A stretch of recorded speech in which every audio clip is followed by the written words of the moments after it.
Facebook Messenger and in the email. Sean responded in the email, and Bruce. Okay, well, if it doesn't come on, we have to babble about things. We can dabble a little bit. Yeah, remember. We yeah, can always babble a bit. we'll be fine.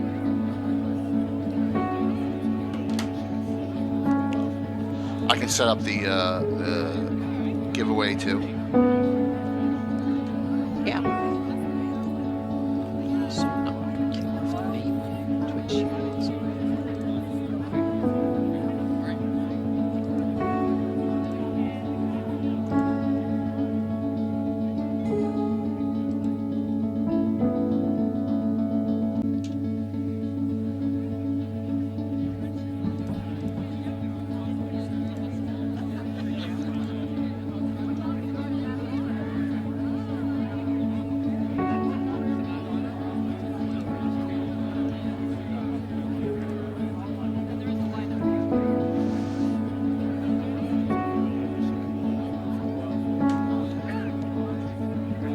I got 31 people on already.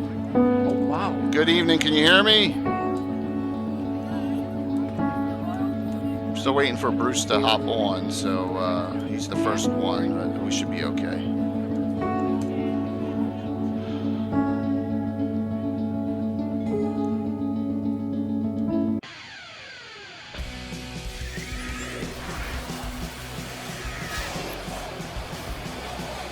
Good. Thank you. Perfect. Always a good thing to hear. I got my email open. Got my Facebook Messenger open just in case.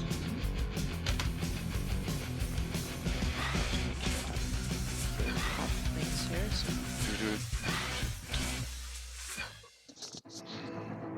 What's up, Tim? Both Tims. They call me Tim and Enoch Pratt Tim.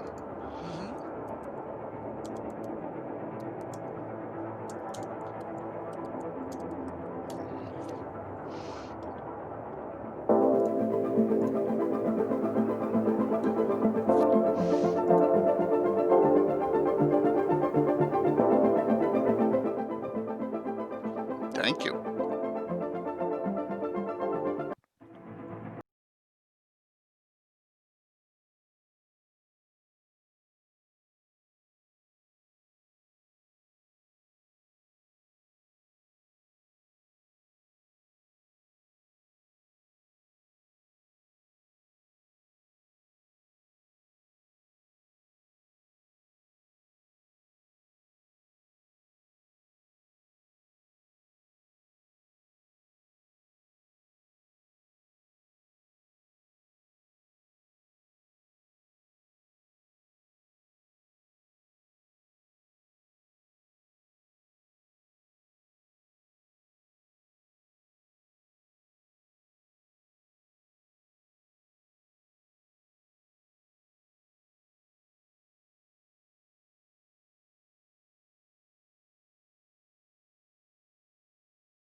I hope this will be a good one tonight. I really think it's gonna be a fun one. Whew. Yeah. What's up, David? Hey. Plus, we have some kick butt giveaways tonight, special ones. One courtesy of Monty Cook Games himself.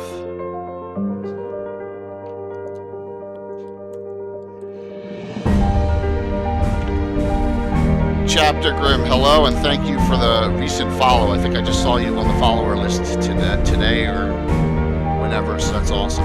Thanks.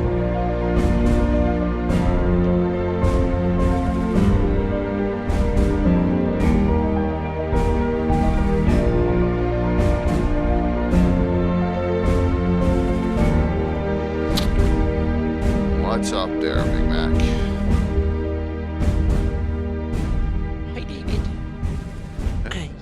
He's up late. Yeah, for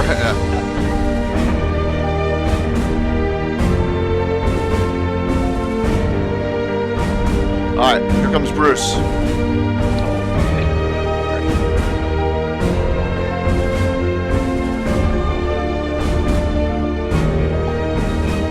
Hi, Bruce. Hi, caught it. Hello. Just doing some preludes, and we're almost ready to go here. How are you? I'm great, thank you. How are you guys? Thank you so very much for coming on today. Yeah. We're gonna have a fun evening, I think. Do you know Anna Meyer? I think you've met Anna before. No, maybe we've just been almost saying hi to each other at Gen Con somehow. I think so, yeah, because we have a lot of friends in common and stuff in the business. So yeah. Yeah, Anna is the fabulous creator of doing all the Greyhawk maps. And my does map Midgard for Cobalt Press. And Yes. stuff too. So, Oh yeah. Cool. Yep. So, do you have any questions of us? I mean, the audience is going to ask a bunch of questions. I have some things. We have your accomplishments. We're going to, since we only have an hour with you each and Sean, I want to try and limit it. We don't have to limit it, but ask a lot about that early second edition era, man. Where you guys Yeah, were and so since we prolific. kind of focused on Greyhawk, there's Crazy some really prolific. cool stuff you did for Oh that my back gosh. in the day. So yeah. What And I wonderful could- stuff. Yeah, we can also understand if you didn't remember all the details. Someone asked me what I did 10 years ago. I might not. It's be like that 20. sure. In 20 years, yeah. Yeah, I intended to do some reading of that material today, but unfortunately, I was unable to do so. So Oh, that's it's possible I'll have some answers like, that's a good question. That's Yeah. I awesome. don't recall the answer. Yeah, that's perfectly. Yeah, Yeah, no problem. yeah. But yeah, it'll all be fine, I'm sure. Yeah, absolutely. I love your background. It looks really cool. Yeah. Thank you. That is a Numenera product I worked on that is soon to come out called Edge of the Sun. Ooh. It Have, looks both sci-fi and fantasy at the same time, kind of. Yeah. Yeah, well, Numenera is science fantasy, so. Yep. Yep. You keep yourself extremely busy, and you have my respect on that. And it's Yeah, amazing. I have your Blogspot page linked in on the stream here because it's so. Would you do my Patreon instead, which is kind of where I'm doing my most of my writing these days? Okay, sure. Yeah. I don't know if I Bruce can. Cordell It's linked on / one of the Patreon. tabs at the top of That's the, true. the You know, blog. that is fine. Either, regardless. Let me see here. If you ask me about what I'm up to, I'll probably There we bring it go. up. Yeah, we could. All right, I can Right, just switch it's- that immediately. Yep. Okay. Yeah. One press. Yeah. Got it. I can copy the. I No, can copy the link here and put it in chat it's right away. there. Absolutely. Once, so people can have it right away. There it is. Be more So than anyone who's happy interested, to. we can plug it later on too at the end or something. So Yeah, we can. Yeah, like you said, keeping busy. That's my side project, Yeah. which has been sort of hard yeah, when I don't actually have a deadline for it. yeah, Patreon is half of my stuff is Patreon. The other half is commission. So yeah, so it's Patreon is both a blessing and it's also tough because it's your most dedicated fans, and I feel you can always do more. You always need to and stuff. But it's yeah, I love it. It's Patreon works really well for me. So I hope it works well for you It too. has made me actually finish the first draft of this novel, which I had been unable to do Yeah. Wonderful. for several years. Yep. So, Yeah. yeah. That's great. So I'm yeah, I hope you get really, because Patreon is a great platform when you kind of do ongoing big projects. And, I think people would be more excited about it if I were doing RPGs on it, but yeah, that's true. that's. Yeah, But I have a full-time day job, which is RPGs, so it is Yeah. what it is. yeah. Here we go.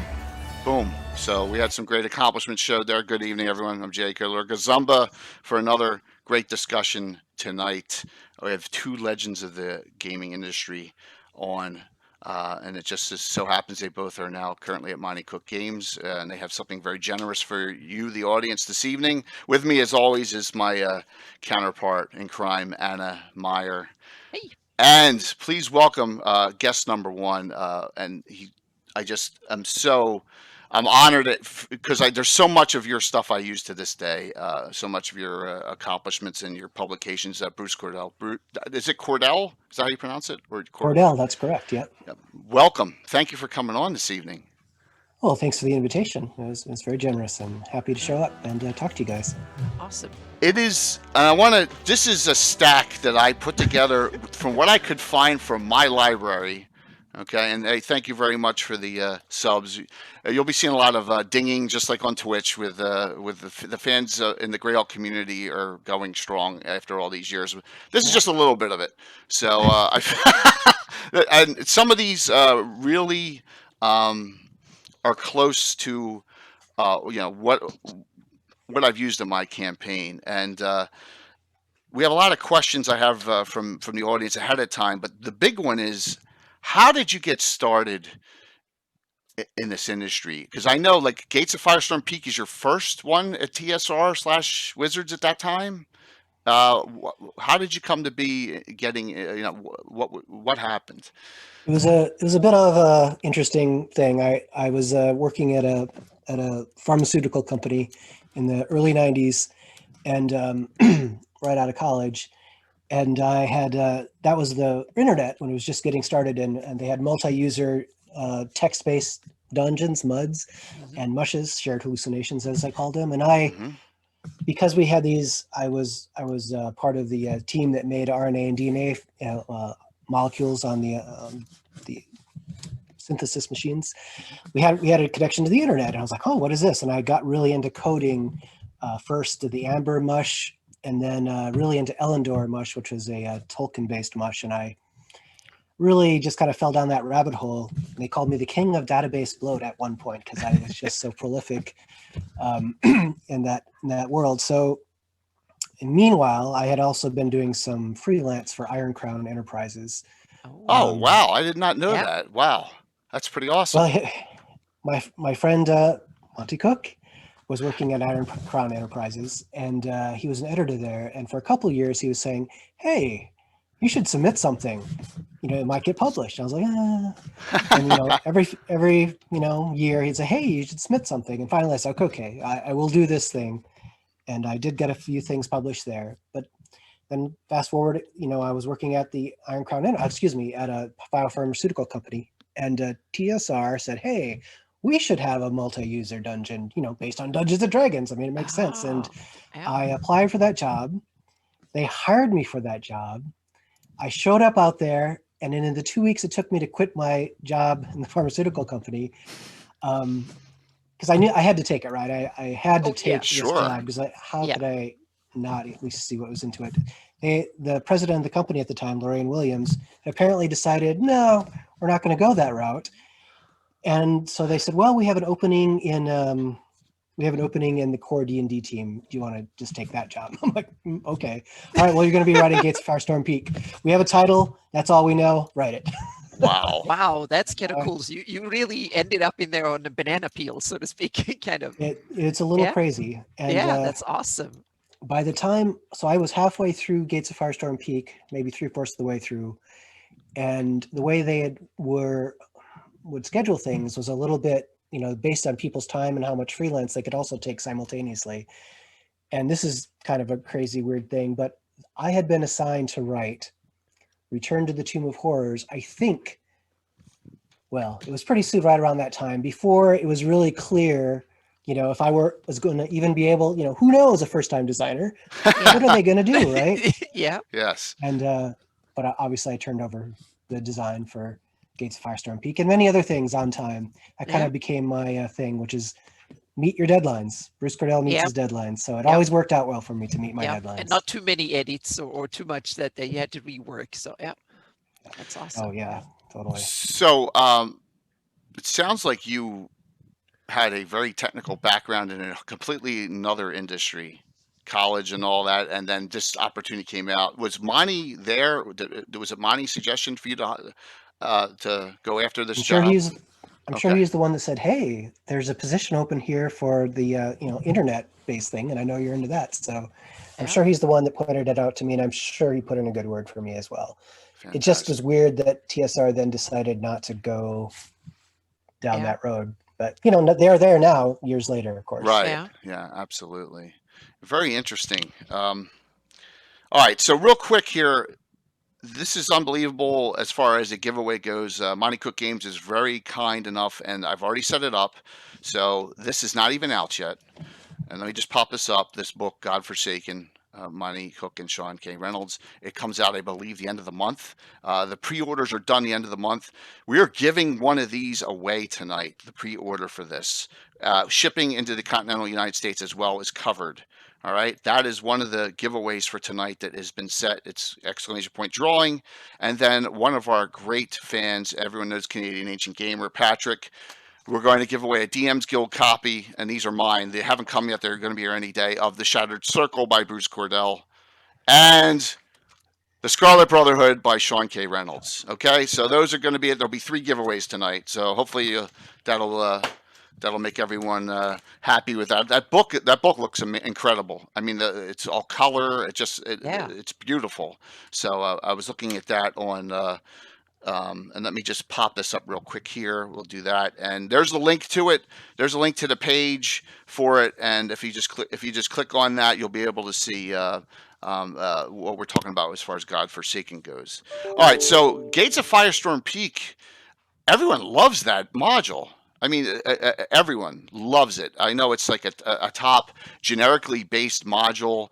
Did they tell you? No, we don't. What was the idea behind the generically based module? As far as we could put it here, there. Is it just that that's what they wanted to do, or they thought that they would appeal to more? Well, the idea back then was that core D&D is, we have to write it in such a way that it could be inserted into any one of the worlds. And some of those products then went ahead and gave you some ideas of where they might actually fit within that world. I don't recall now whether Gates of Firestorm Peak did that or not, but the idea was that whatever you do, make it so, with even a little bit of shoehorning, it will be able to go in. And the other stricture that I had on Gates of Firestorm Peak, well, I had to have so many different components, right? I had to have a double-sided poster map, and I had to have cards, and I could put what I wanted on these cards. Of course, it all worked out really well because I was also supporting, if you remember at the time, Player's Option. TSR was working on that, and they said it has to support Player's Option. One of my favorite books. And I was a little concerned, because we were trying to appeal to the largest number of people possible, that if I just wrote Player's Option module, that would kind of limit its scope because not everyone was playing Player's Option. So luckily I was able to write it in such a way that I wrote each encounter for basic D&D, and then I had Player's Option consideration as 1 or 2 bullet points on each one, if there were any, right? And in that fashion, I was able to write a plain up D&D module. It had support for miniatures because Player's Option was big in that, and that was still, second edition was more of a theater of the mind. But that ended up working well. And I was able to use the card stock and order art for all the creatures as the little squares to fit on the poster maps. Yeah. And it ended up working out well. The Player's Option has a lot of great spells, rules. The spheres for specialty priests are in that original Player's Option spells book. We were talking to Skip. Skip came on Wednesday night. And by the way, Skip Williams said, I asked him who was your favorite person to work with during that era, and he said you. So there you go. You've done a lot of. Skip was my favorite person too. He was one of my favorite. That was very nice of him to say. Yes. Yeah, he was a great guy. He is a great guy. He was talking about all the things you did together, and we'll get to some of them when 3rd edition comes out. So you had. And I tried to put them in a chronological order as much as possible. I'm not sure if I'm 100% right on these, but you had Gates of Firestorm Peak. And then right after that, I have this College of Wizardry, which I think is really cool. It's got some nice detail to it. Okay, where is it? Here we go. Really nice. And it's all you here. It's got some nice maps. It's got some really cool rules on guilds, and they just did they hand you this and say you need to do this, or was this an idea of your own, or in that? I missed that one. Yeah, College of Wizardry was one. They're like, we need something that has to do it. So I think I got the title. I don't actually recall, but I certainly really got into writing that one. I remember the Apprentice Shirking Table. I tried to just really make it so you could come into this game like as a as a very young person, and then kind of work your way up to being a first level wizard. In 2nd edition, it wasn't terrible, I guess. But I had a really great time with that because I brought in some of my ideas for I'm remembering correctly, making your own magic spells, Mhm. LF. At least I talked about it. I kind of revisited that later in third edition and 3.5, but that's Well, where it first got its start. there are spells in here starting on page 77 that I don't even see in the Wizards compendiums. So I'm not sure if they may be in there and I just missed them. But you have. I'm assuming you created all of them. Mhm. There's a fair number of spells here, which is cool. You know, just you can never have enough spells. So ninth level strip resistance. Well, that would be great against Drow and stuff, I'd say. But nice. It's not a small publication. It is 94 pages. It's more than that, with some nice maps in it. So if you can get this, I recommend it. I've had it for since day one, and it's 22 years. Oh my gosh, where's the time Wow. gone? Yeah. So Or maybe I have it without knowing it. I have to go through my. yeah, Yeah. another one, and right after that, Skip produces the Sea Devils. Sea Devils, yeah. And then you come up with not one, but three modules series generically placed: Evil Tide, Night of the Shark, and Sea of Blood, one after another. Now these, these weren't jointly done. Oh my gosh, Bruce, this is crazy. How much you Yeah. just do you Well, when remember your anything? full-time job is to write, if you sit Yeah, in the chair every day, it turns out after a few months you can really produce a lot of stuff. Yeah. yeah, A few with years. Sahagwin and all sorts of sea-based campaigning, which when you think about it, has always been lacking. I know fifth edition they tried Gulf of Saltmarsh, and I just think I don't know if it was they hit the mark on it, but this has got a lot of Yeah. sea-based campaigning within it too. So I Yeah, it guess was fun to write. once again they wanted to appeal to all to Forgotten Realms, Greyhawk, all the settings Yeah. that they had going out at the time. So Yeah, core D&D was just very much into like okay. make sure it can fit into any of our Mhm. main settings, including Yeah. Greyhawk, of course. Yeah, and you go all the way up in levels. Oh, gosh, I forget what the last one goes up in Are they levels to. connected to each other, or are they Yeah, completely Yeah, separate? it's a series. it's a Okay. series. Mhm. You can start each one fresh, but Yeah. each But one they precedes you the can't next. connect them. They have plot points they can. Yeah, I mean, you could just jump into one Mhm. and it would be fine, Yeah. but you could also play, the situation as it stands, you would understand it more because you would have played up to it, Yeah. to that point. Interesting question from the audience. Scarlet Brotherhood asks, how much of his material made it into his material? Does he have reams of notes, etc., on his own lying on a shelf somewhere? Yeah, meaning how much of it of when you Yeah. write, do you have like a plot point, meaning do you have to submit, or they ask for the outline and then you kind of, Great or do question. you just go with it? Yeah. I just went with it. Okay. Yeah. I pretty much, I mean, especially back then, Yeah. I whatever I wrote pretty much was what was published. Hmm. As 3 and 3.5 went along and more people became part of the company, certainly more people became involved in the situation of things. Yeah. But, back there was kind of a glorious time for the sole author, if you were Yeah. into that, Yeah. just to write. Yeah, it's like sometimes when I now I have a fly in here, but sometimes when I get like doing a map, sometimes you get a lot of liberties, and they basically just like, oh, it's a desert, do some cool desert stuff, whatever. Yeah. And sometimes it's like you have like this many bullet points, and everything have to fit in, and all the So it's sometimes you have a lot of freedom, and sometimes you're just supposed to do what they tell you to do, I guess. I mean, Yeah. I certainly have map sketches, as you can imagine, just folders and folders Yeah. of my map sketches, which Yeah. I go on to a cartographer who actually can No, draw. but it's yeah. So I understand that sometimes you're probably like, okay, Yeah, sometimes you get but maps like mine anyway. yeah, but so that was my other question. You do like you do the writing, and then you do the mechanical design of stuff and monsters and spells and all that stuff. Do you Oh, do yeah, I write art and everything. things too, or do you do art and things? I do too? the art order. I say I'd like to Okay, see this piece yeah. of art here. I'd like to see this art Mhm. here. I do the map Yeah. sketches, and Yeah. say, have a basic design. Like Yeah. here's a map sketch I'm working on right Oh, now. which I Actually, the can. inside of Very cool. a much Yeah, larger entity, yeah. which the artist or the cartographer will be able Yeah. to draw. I'm And not that's even gonna Yeah. put it I'm on ne- there.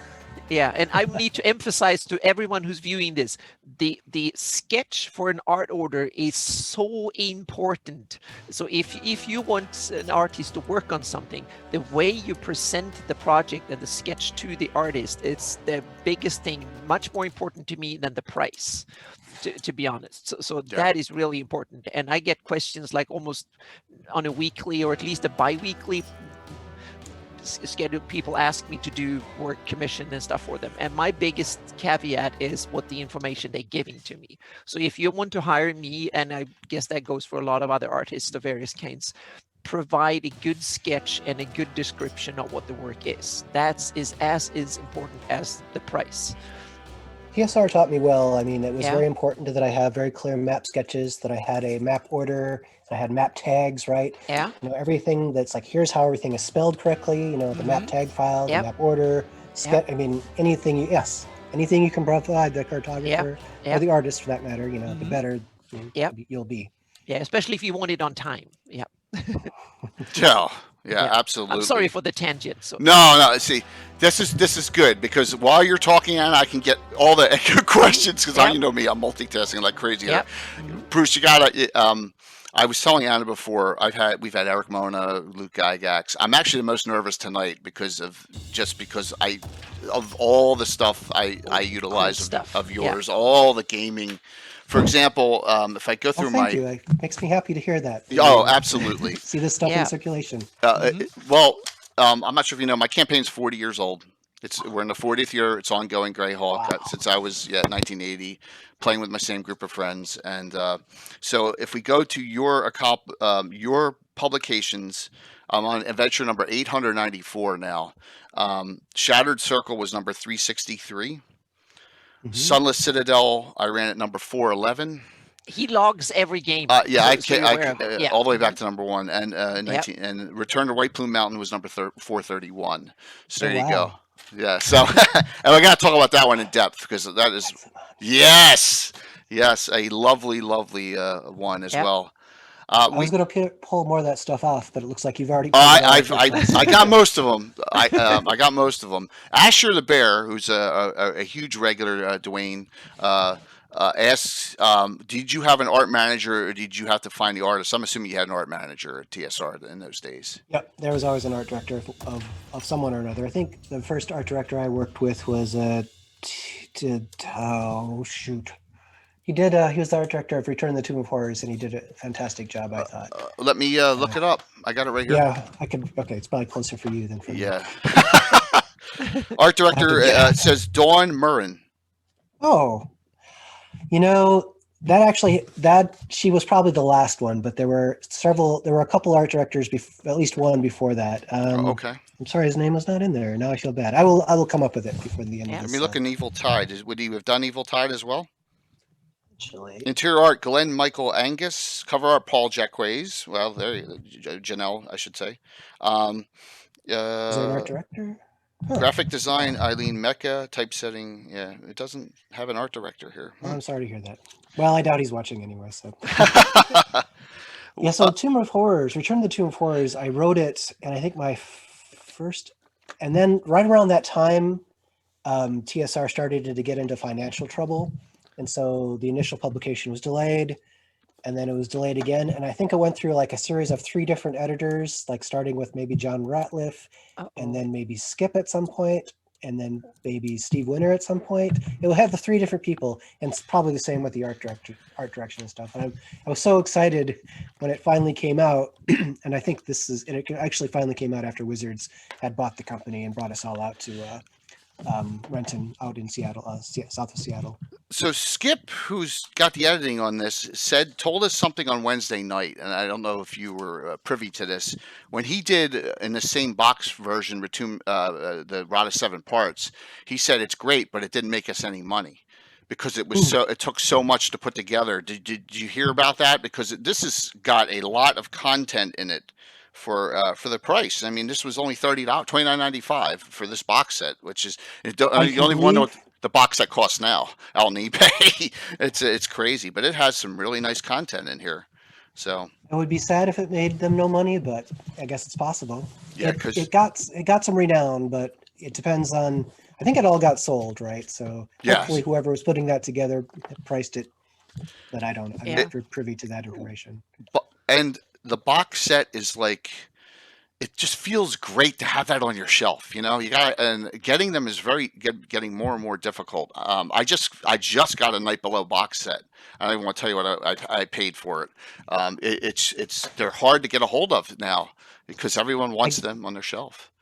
Last year at Gen Con, World Builders asked me for some time or something to donate, and I wasn't able to DM for them last year, so I gave them one of my very few remaining copies of Return to the Tomb of Horrors to give away in their auction for.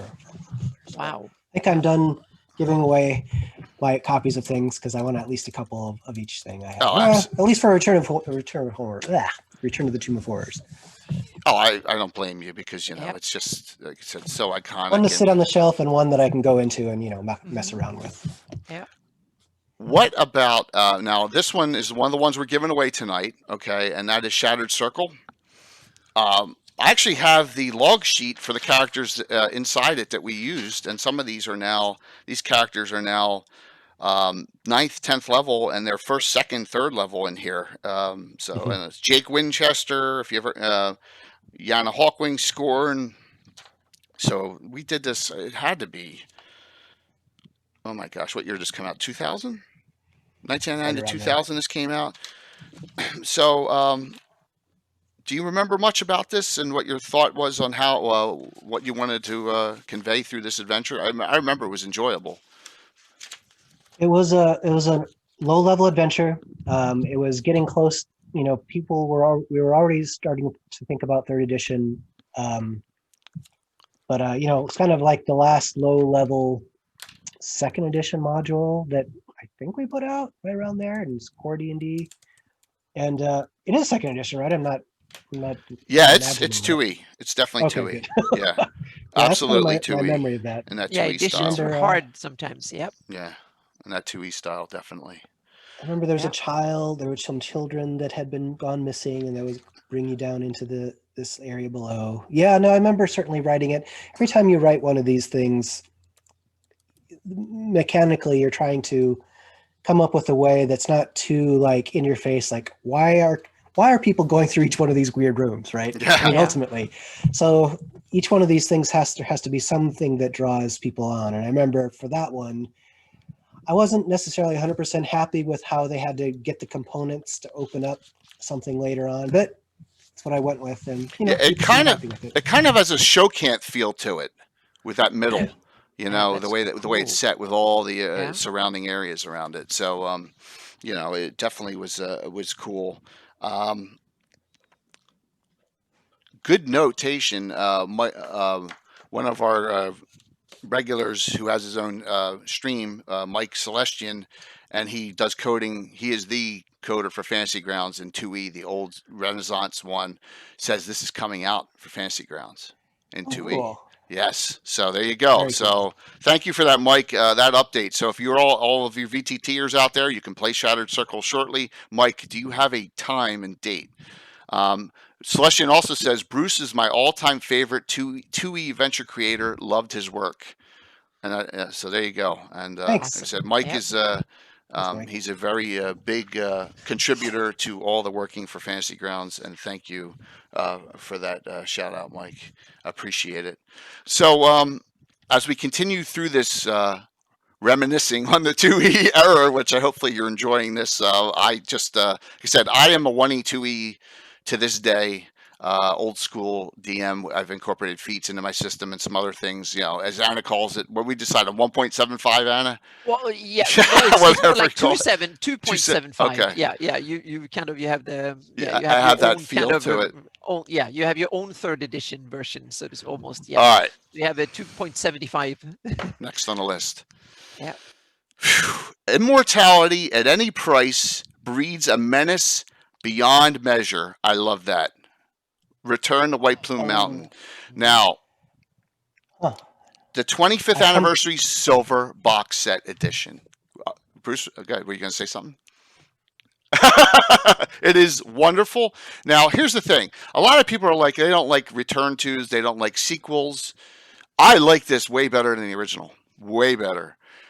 I am Charybdis. If you do know some, I don't want to give this away, but come on, if you know how many people viewers are going to get ruined by me discussing this, but there are those little pieces of paper all over the place and things inscribed, and actually, at your player characters can actually get Charybdis placed within them during the adventure. Yeah, so the idea was Caraptus was constantly trying to come up with immortality, and he was, in one way, he was trying to create a spell that would embed immortality, and he had come up with like 5 or 6 of these. They're called K imprints or Caraptus imprints, but each one was not quite his full personality, and so they never really ended up getting used. And according to the conceit that's written in here anyway, Caraptus was actually long dead, and it was actually a corrupted version of him that was the Caraptus that you met in the first one, in the actual White Plume Mountain. And as players go on, they discover there's actually a lot more to the setting of White Plume Mountain, right? There's a we have this, Bruce. I have this for you too. Okay. Oh yes, we'll talk about that. Another a little addendum to it. There's a side map that where is it in here? It kind of shows this what's the word I'm looking for? The cutaway of the original level. Oh yes, yes. The second indoctrination level, and then the feign level, which is floating in a magma pod. So it was a fun thing to write and say, oh, there's actually a lot more to this White Plume Mountain than you might have realized the first time around.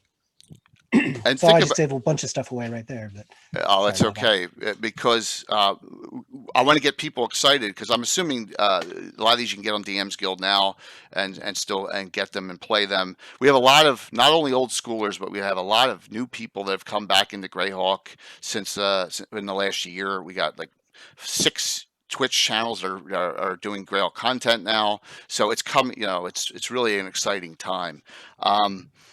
What I liked about this, and a couple things that I took out of this adventure, was correct. It is well beyond the original. The original was what, 8-9 pages, just like G1. It's real short. White Plume Mountain's really short, but this is not. And this took us a lot of sittings to play it, and you will really get some tidbits out of this. This is still going on in my campaign to this day, and I'm going to explain. 2 things. There is a pool near the end that if you actually fall in it or bathe in it or go into it, it removes half of your old aging away. So one of my player characters, Marco, Anna Railstone Gradavis, was like 78 years old, and when he came out of it, he was like in his 30s. So he actually came unaged due to that, and that helped him out. But the other thing is, at the very end, all right, this is a true spoiler, you end up with the child Charybdis. Okay. So, and what do you do with him? Well, this happened in my campaign 18 years ago, game time. And Anna will remember this. About 9 months ago, he turned 18 in my campaign. So they took this child, and he's been away at the Golden Tower with Elaine Winchester, right, the wizard. And I actually did an adventure where there were people, for some reason, that wanted this kid who they named something else, and because it's Charybdis. So he's just become an adult in my game, and that's pretty cool.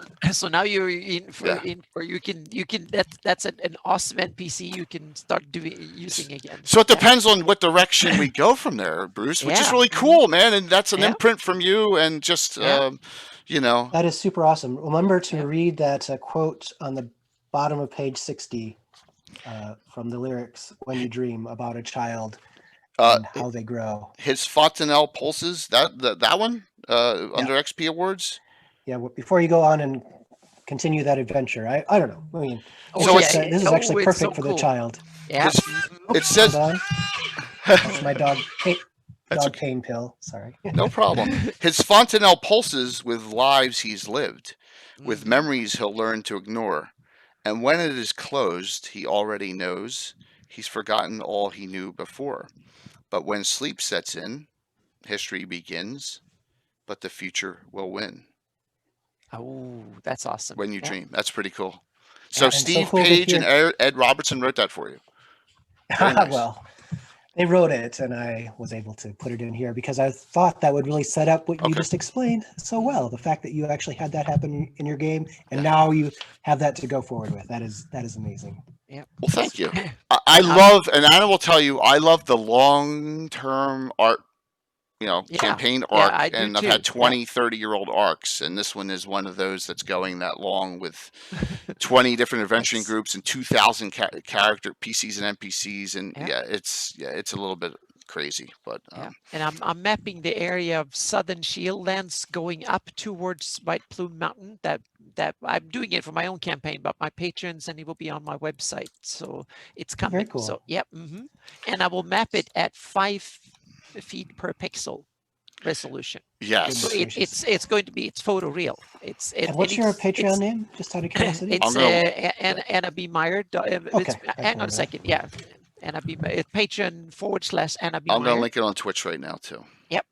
So it's going to be there. So I'm and it's full 3D and stuff. So it's kind of it's a virtual model of the landscape. So it will come out. It will be player versions and all sorts of stuff. So All right, so Fantastic. we're gonna get to that question. Hold that Mhm. chapter, Grim, on the Sunless Citadel when we get to third Thank you. edition where you Yep. place it. But all right, so this is an RPGA adventure guild. Now, one of Anna's favorite monsters of all time is Yeah. Dragotha, by far, yeah, right? it's so cool. So please indulge us a little bit about Yes. Dragotha, So this please. is what you did. This Dragotha's lair, and by the way, you can still download this somehow off of the WotC site. They blocked a lot of stuff, but I was able to download this. Oh, they probably don't know it's out there.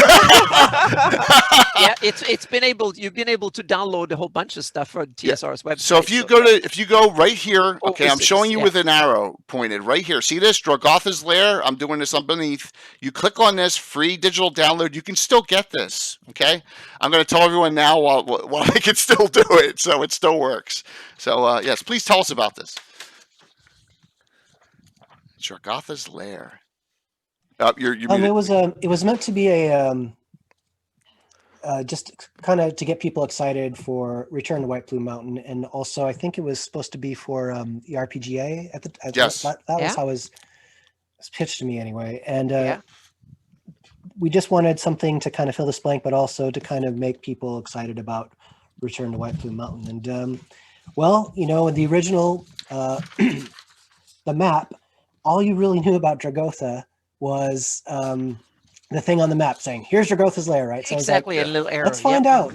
So that was kind of my incentive to like, why don't I? I was like, I'm gonna just talk about Dragotha then, and that'll be great because it'll tie into this, but it won't actually. I can do whatever I want, and it's a tangential tie-in, I guess you would Yeah. say. And so that's where Dragotha's lair came about. Okay. And I knew he was a Draco-Lich, right? So, Yes. Mhm. I would suggest everyone, while you can, take a look at it and incorporate it. Anna, also, so Anna I'm- places everything in canon on her map. I think she just got, what did you get from this that you could add to the map? Oh Sure. yeah, I put Dragotha's lair because the map is more schematic. It doesn't give you exact miles and so on. So I put it in the western end of the Rift Canyon. So it's I placed it because that roughly where it can end up on the map. So that but it was a little bit to kind of suit myself too. So then it ended up on I actually placed it on my own campaign map first, and then I realized, I put it over, and then I forgot that it was like 10 years after I read the Dragotha's lair, so it might need to be readjusted, but I put it in the very western edge of the Rift Canyon that matches roughly where it is on the map. Didn't you get something else from that too that you said, I can add this too? I thought you just said there was something else. Well, yeah, there's a ruined town on that map that I figured out because I looked at it today and I realized, damn, there's a town. It's called Durlin? Lesothan, Okay. up in the northeast of that map. Oh, there And it is. and I realized I'd never heard of it, so now I need to put it on the map. Yep. So that's cool. the cool. So we got to So I just looked at it before we started here, and yeah, there's two of them. There's another set of ruins there too. So they need to go as well on the map. I got to remember we have everyone, each of them for 1 hour, so I got to push things here. Oh yeah, definitely. Yep. Bastion of Faith. Okay. Oh yes. Okay. One of my all-time favorite references, and I'm going to tell you why. Because if you want to know how to do a specialty priest in second edition, there are not one, but there are two in here that are fantastically done. Also, the Citadel, yeah, you have in here Citadel Reclaimed, which fits perfectly in the Shieldlands campaign. Everything in Yep. here, especially Priests of Heronius, especially Priests of Hexter, and they're done very, very detailed. The spell lists in here are fantastic. There's a spell called Miracle. There's a battle arm spell with the Hextor priests. Bruce, it's genius, man. It's fantastic. Yeah. It's just That it's is great amazing, work. Yep. amazing work here. And I know it's not, it's a sleeper for a lot of people. Do you remember much about what your thoughts were when you were putting together this? I mainly wanted to create a realistic, how realistic in the sense what would I could actually as much detail as I could possibly do, and how it was kind of a sequel in a way to College of Wizardry. Oh. So Yep. I really loved it in College of Wizardry. I wanted to do the same sort of thing for Bastion of Faith, and Great I actually had characters. more experience as we grew up as a Catholic. They're very realistic. I was actually an altar boy. I don't know why I did that. So but you had some I- first-hand experience so with all the paraphernalia, right? So if you'll see Aspergillius and Yep. incense and all the implements, I was like, but I could make them magic, in Bastion of Faith. Yeah. And so and surplus, just all the Surplice terms of that always seemed so Sanctuary. arcane to me as a child.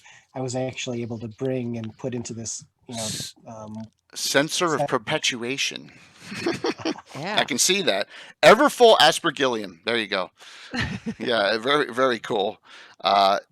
It it also has the detail on the characters in here. The NPCs are fantastic. I have a lot of these characters incorporated into my Knights of the Holy Shielding in my Shieldlands campaign that's going on now too.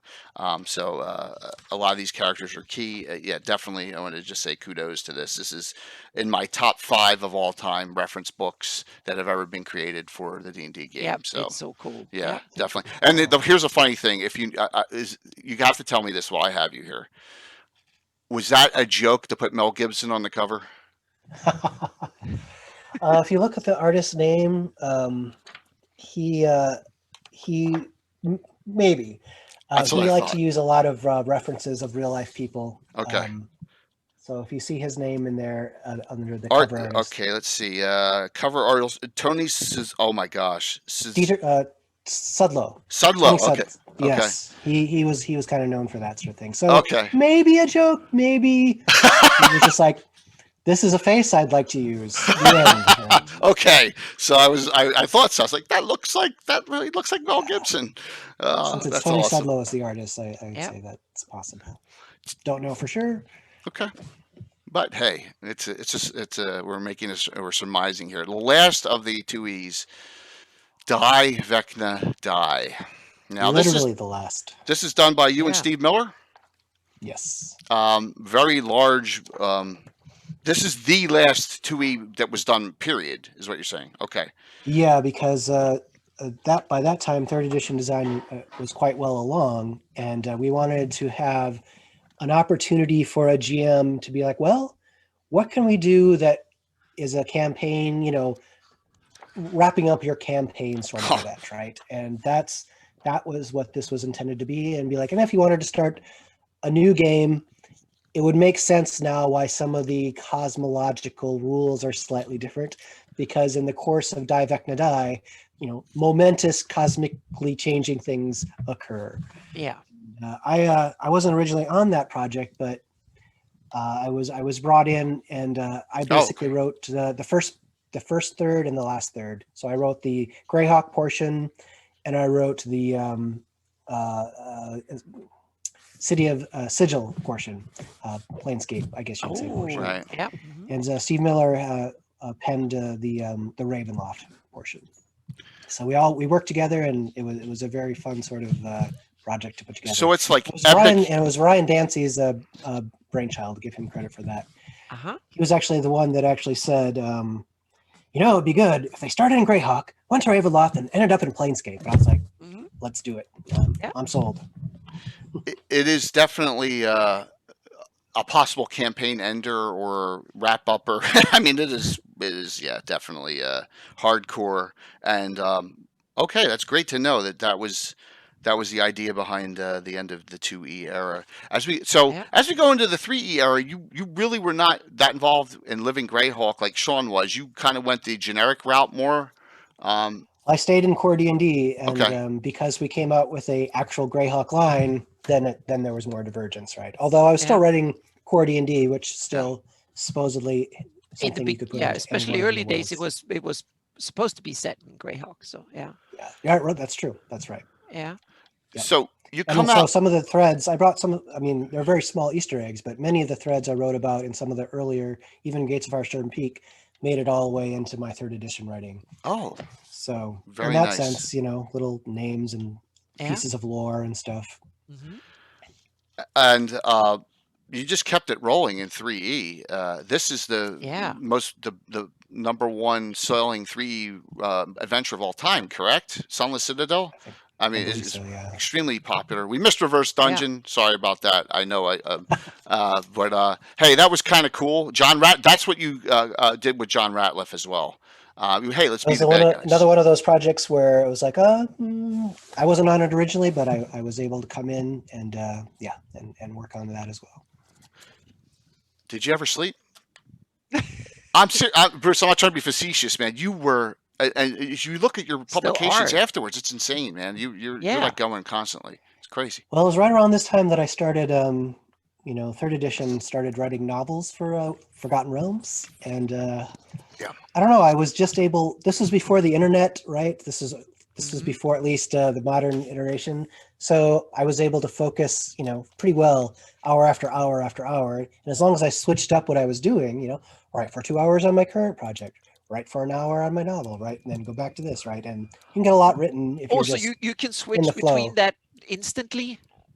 Yeah. Wow, I have a hard time. I mean, I can only work on one project a day often. I need to kind of refocus what I'm doing from one to the other. It takes at least half an hour of me to kind of rethink. So yeah, It's worse now for me too. yeah, It maybe just because I'm in my 50s, but yeah.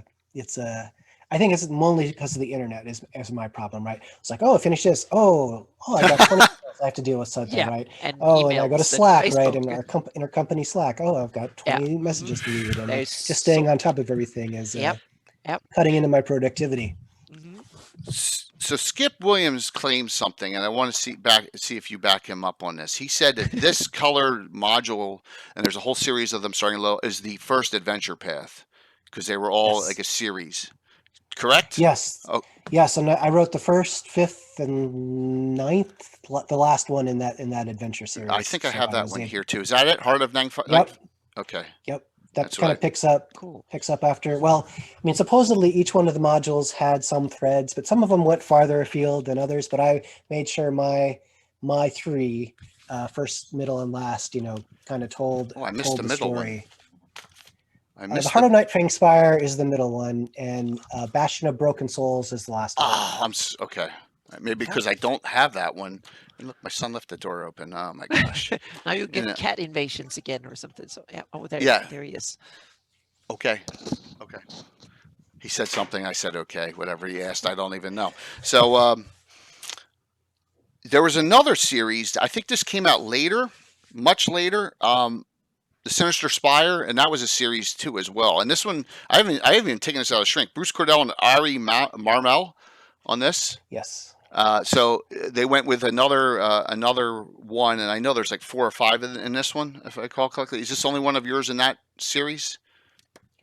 I believe so. Yeah. Okay. Yeah. That one. That one I didn't actually wasn't like the mastermind behind the whole the series, I guess you would say. Okay. So you Right, were exactly. the main coordinator behind this series, with Skip overseeing, doing the editing. Is that how that went? Could very well be. I don't recall now who the editors were. I apologize. Oh, it says I think Miranda Miranda. Warner. Okay, we I Okay, think can. Miranda did that one. All right, Yeah. very cool. Yeah, we can. Very cool. Um, Guidebooks. You and Skip collaborated on a couple as well, and I got Tome and Blood and Enemies and Allies. Home and Blood is the first one. Yeah. Yep. Yeah, Enemies and Those are great. Allies, I think a lot of people ended up contributing to that one, but Skip and I did Tome and Blood together. Yeah, it says Jeff Yeah. Grubb also and David Noonan correct as well on this one. Yeah. Uh, Yeah, these are that was the running short, so a lot of us jumped in to Phew. provide content for that Yeah. one, Enemies and Allies. is this like the complete book of series for third edition? You know, the blue books, the Sort big- of. yeah. Started off with the Wizards, and then there were some for like, well, maybe the Fighters is Enemies and Allies, actually. Yeah, okay.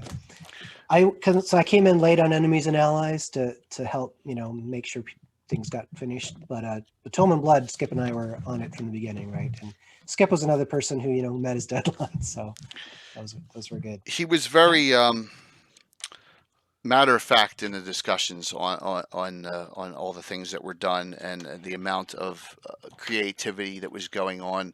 And just imagine, like, you had the whole Living Greyhawk end, and then you had all the Forgotten Realms end, and we haven't even touched a lot of. And I'm going to scroll up here on this third edition, everyone, starting down I'm here gonna with the say one Sunless. thing really quick. Yeah, Tome sure, and Blood please. actually pulled, like I was saying before, things forward. Tome and Blood drew some threads from College of Wizardry.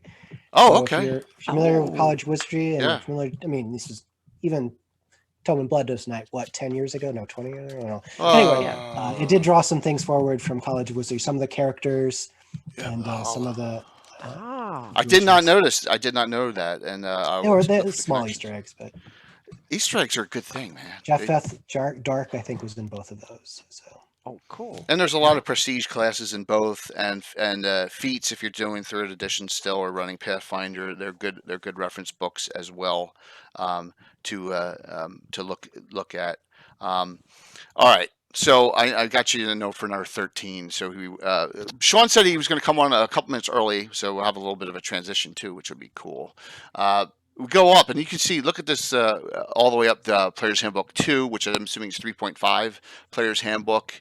There's a Tomb of Horrors 3.5. I guess that was a re-release.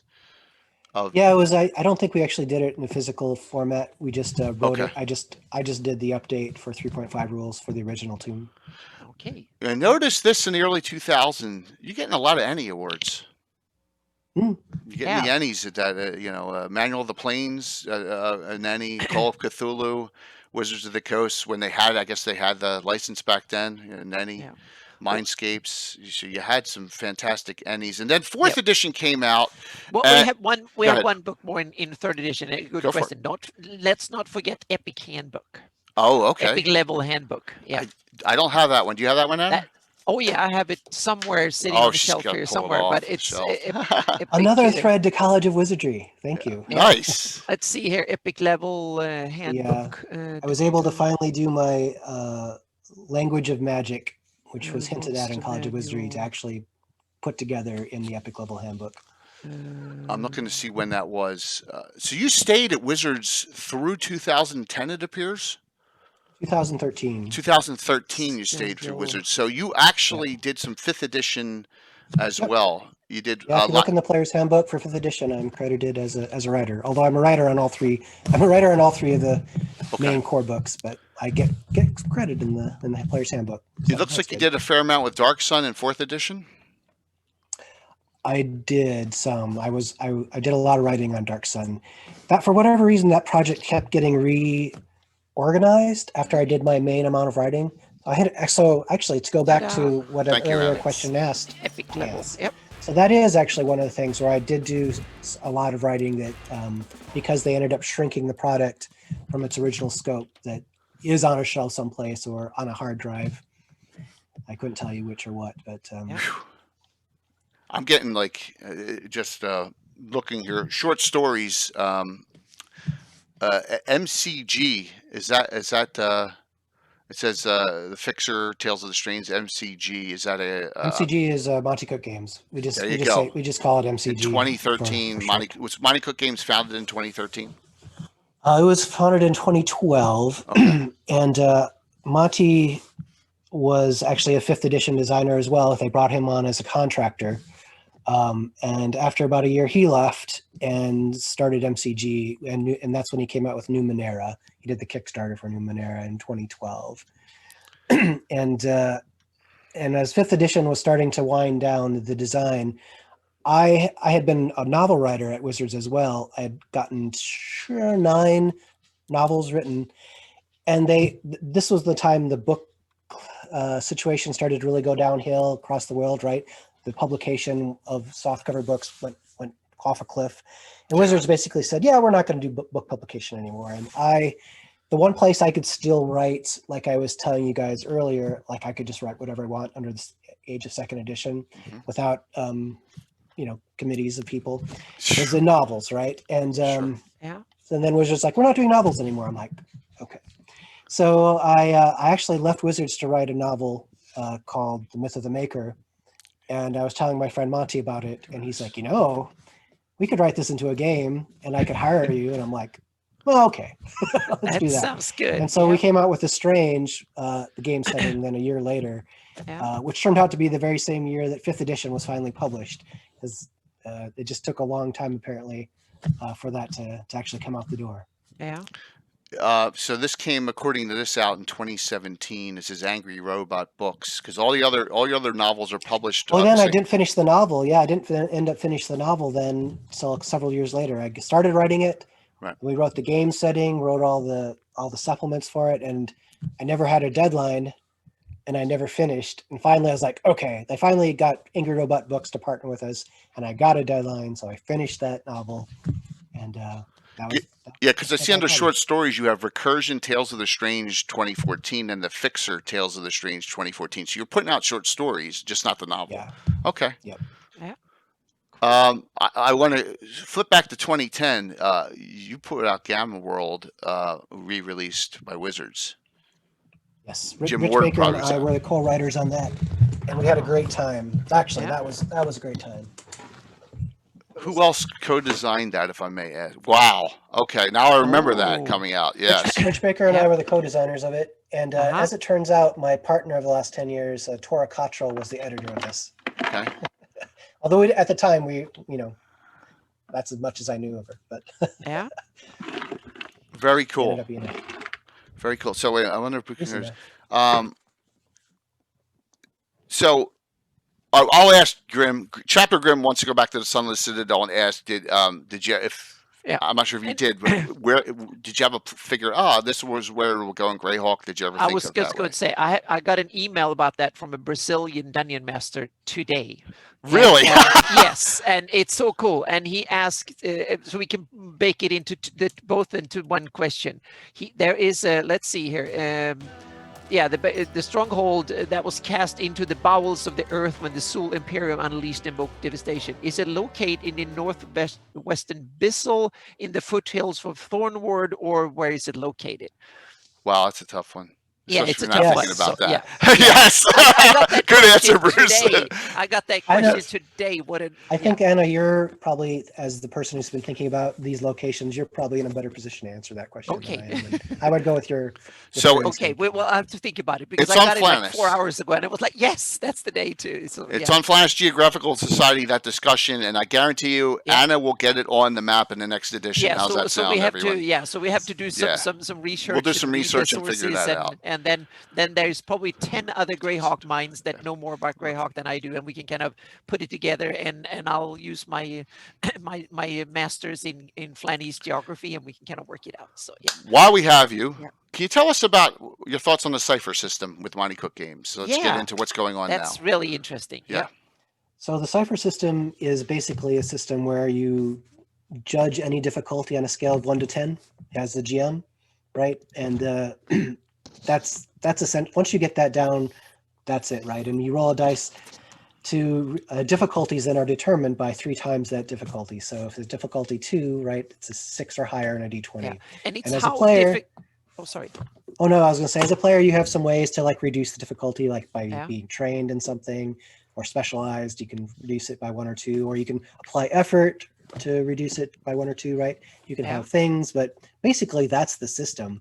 Yeah. And then it's an exceptions-based system, so you can get more and more complex as you go into things.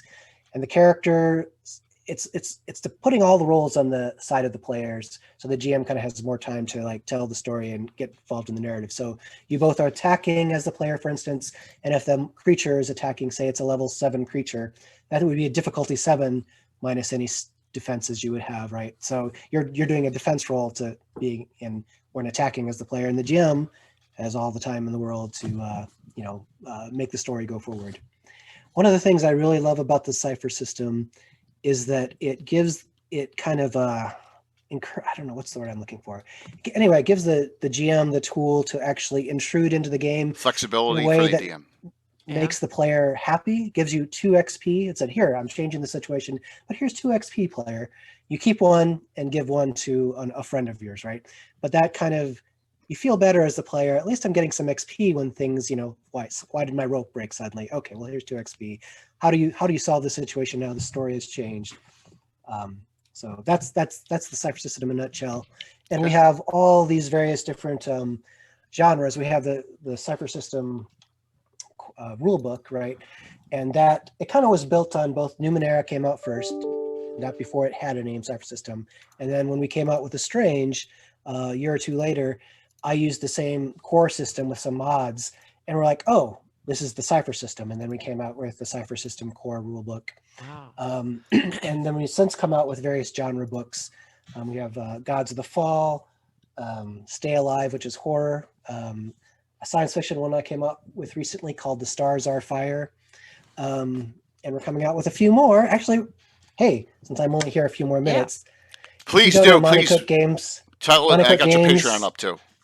Oh, okay. Yep. Yeah, if you go to montycookgames.com, you can look and see Claim the Sky, which is a superheroes-based genre book for the Cypher system, which we're going to kickstart here very soon. But if you click on it, you can get yourself notified when the Kickstarter launches, if you have any interest in Claim the Sky, the superheroes-based version of the game. Very cool. It gives you options. So these splat books, they're not called splat books, but these source books for the genres come out with all these various options, all these new ways you can use the particular genre in the Cypher system. And then at the end, probably a third of the book is a new IP, a specific IP using all those rules, plus the core Cypher system rules.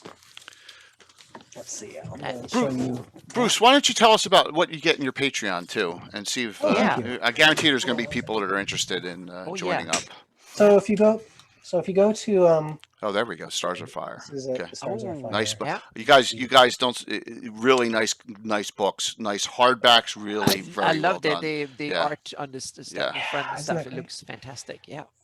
So I was talking about my novels before, and like I said, I had 10 novels published altogether when I was able to have deadlines, and then in the years since then, 0 novels. So hey Sean. In the years since then, I was like, you know what? Maybe a Patreon would give me some accountability and allow me to, I'm working towards someone expecting something from me, my Patreon. So my Patreon is not for RPGs. It is for me to write another novel. And by pure coincidence, I swear this is not in any way related. I have been working on for the last 2 years basically a science fiction / superhero novel. And so it will not be related to, directly related to what MCG is doing. But hopefully I've actually finished the first draft of it like last week. And now I'm just tightening up a second draft for myself, and then I will, seek a publisher. But yeah, if you're interested in that, if you're interested in reading the first 10 chapters, which I've been dropping, you can go there now and check it out if you're interested. Or, just check it out and see what I'm doing. That's where I'm mostly doing most of my writing these days, or my thoughts about the world. So thanks for letting me talk about that. Oh, wonderful. Thank you so very much for coming on. I know I saw you on Twitch about 2-3 weeks ago doing a fundraiser event on a game. I know you ran a game a little while ago. So down the road, if you're interested in participating in some things or coming back, please, we'd love to have you to talk more in depth on some other topics. And we have some general discussion topics. We always like to have special guests on too. So well, this was super fun. I appreciate you giving me the opportunity to talk about all the things of my past and my present. So Bruce, you were been the one. Seriously, I really was looking forward to having both of you on for because of just your influence on my campaign. That just what stuff you've that done. all Yeah. we and all our viewers are particularly interested in. You worked on a lot of these projects, so it's awesome fun. Yeah. Absolutely. Yeah. Sean, hello. Anything you want to say to Bruce in the crossover here? Yeah. Good set. Yeah. Welcome. All right. Well, I will let Sean take over. My coworker Sean and I have written many a book together, as I'm sure you can find out or see. Yeah. But I will let you guys go. And once again, thank you very much. Have a great evening. Thank you you so so very much. much. And we'll be giving away a copy of the Shattered Circle of yours. So thank you. Have a good night. Good night. Sean, thank you. Sean, do you prefer the K? I wanted to make sure. And welcome. Thank you so much. That is basically my writing name, just so that when someone wants to look me up, they can search for Sean K, because Sean and Reynolds are fairly common Irish names. If you just search for Sean Reynolds, you're going to get like a baseball player and all these other people. So Sean K is the name that I write with. You might hear this weird noise. That's my cat complaining that I have him not allowed in the other room. No worries there. That's not a problem. We had a cat screaming with Skip Williams the other day too. So it's okay. I have a doggie that comes around and makes she makes her absolutely. I'm trying to expand that. miserable here. So Sean, thank you for coming on. I really appreciate it. I appreciate you both coming on this evening.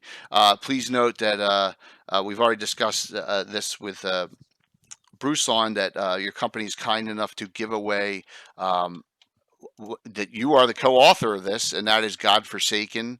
I'm going to attach that link. The link has been up and it's in our giveaway stream. Plus, we're giving away copies of Shattered Circle from DM's Guild and your wonderful publication, The Scarlet Brotherhood.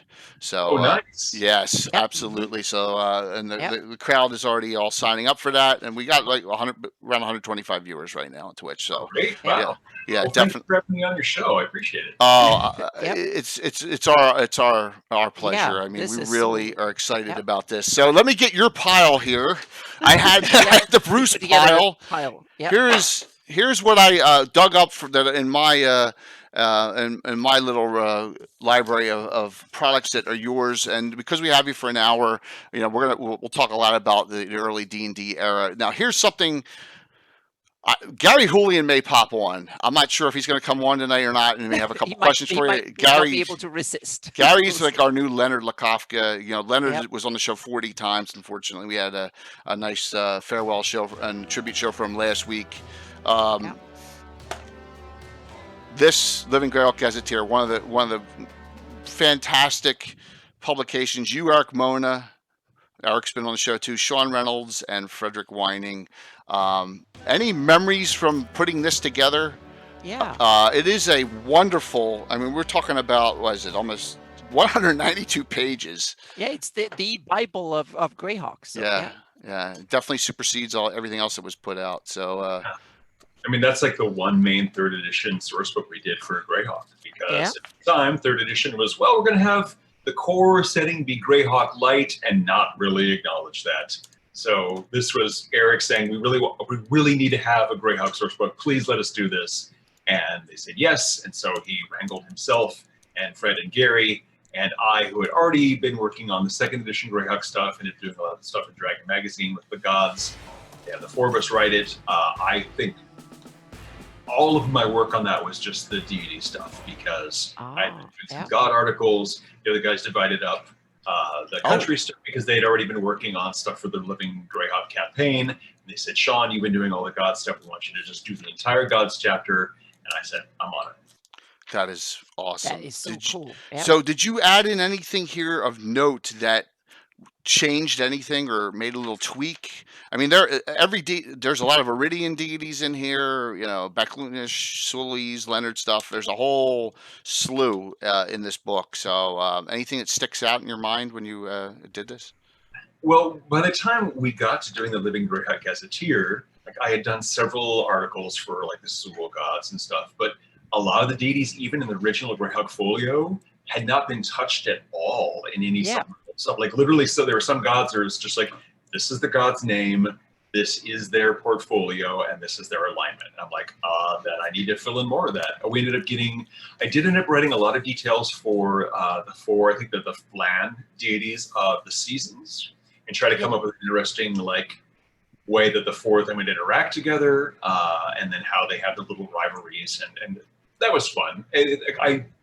As a person who's generally not a religious person in real life, I do really like creating write-ups of deities, and I think it's just because when I was very young, I read about the Greek myths and I read about the Norse mythology, particularly the Ingrid and Edgar Dahler books, which were very heavily illustrated. They're basically children's books, but they just made me go, wow, these Greek gods and these Norse gods are like people. They have desires, they have flaws, they have emotions, and I think it's much more interesting to write fantasy deities if you treat them like people who happen to have godly powers. So they're going to fall in love and they're going to hate people and they're going to start wars and do stupid things because even though they're gods, they're not perfect. And so I try to put that aspect of humanity into all those gods, because whether you believe that worshiping a god is what gives that god a power, or whether you believe that gods created mortals and therefore echoes of godly failures are what created the human failures. We have rage, we have crazy emotions, that sort of thing. It's just an aspect of the gods that we created or the gods that we were created by. Oh, that's awesome. Yep. I've gone by the the first version in my campaign. That's the way the gods are created. But it's interesting that they can work both ways. So it's awesome. Yep. So Dennis Tetro Malden is on. He says hello. If you ever worked with Dennis on a lot of. I don't think we ever co-authored anything, but it's one of those two ships passing the night. Yes. Yeah. Yes. So just wanted to say hello there, and you never know. Like I said, we may just be talking, and then 2 minutes ago in the show, it will see Pluffett Smedger's on. You never know. So he may hop on. Yep. I did the same thing with Bruce, and stuff that I have run in my campaign that you have published. Number 350. I have 894 adventures, 40-year-old plus campaign ongoing. Star Cairns was number 354. And the Slavers, parts of the Slavers reference, which is one of my 3 all-time references of all time, number 389, number 396, number 415. Plus, it's like my Bible for Wild Coast, Hardby, all that. So wonderful things. So if we go back to that era, when did you start with TSR? How did you come into the company at that point? Well, I was hired to be the webmaster, although we weren't calling it webmaster at the time. I was TSR's online coordinator because the owner of the company did not want the company to have a website, did not think internet was going to be a big deal. So I was just coordinating our AOL site and handling email, customer service sort of stuff.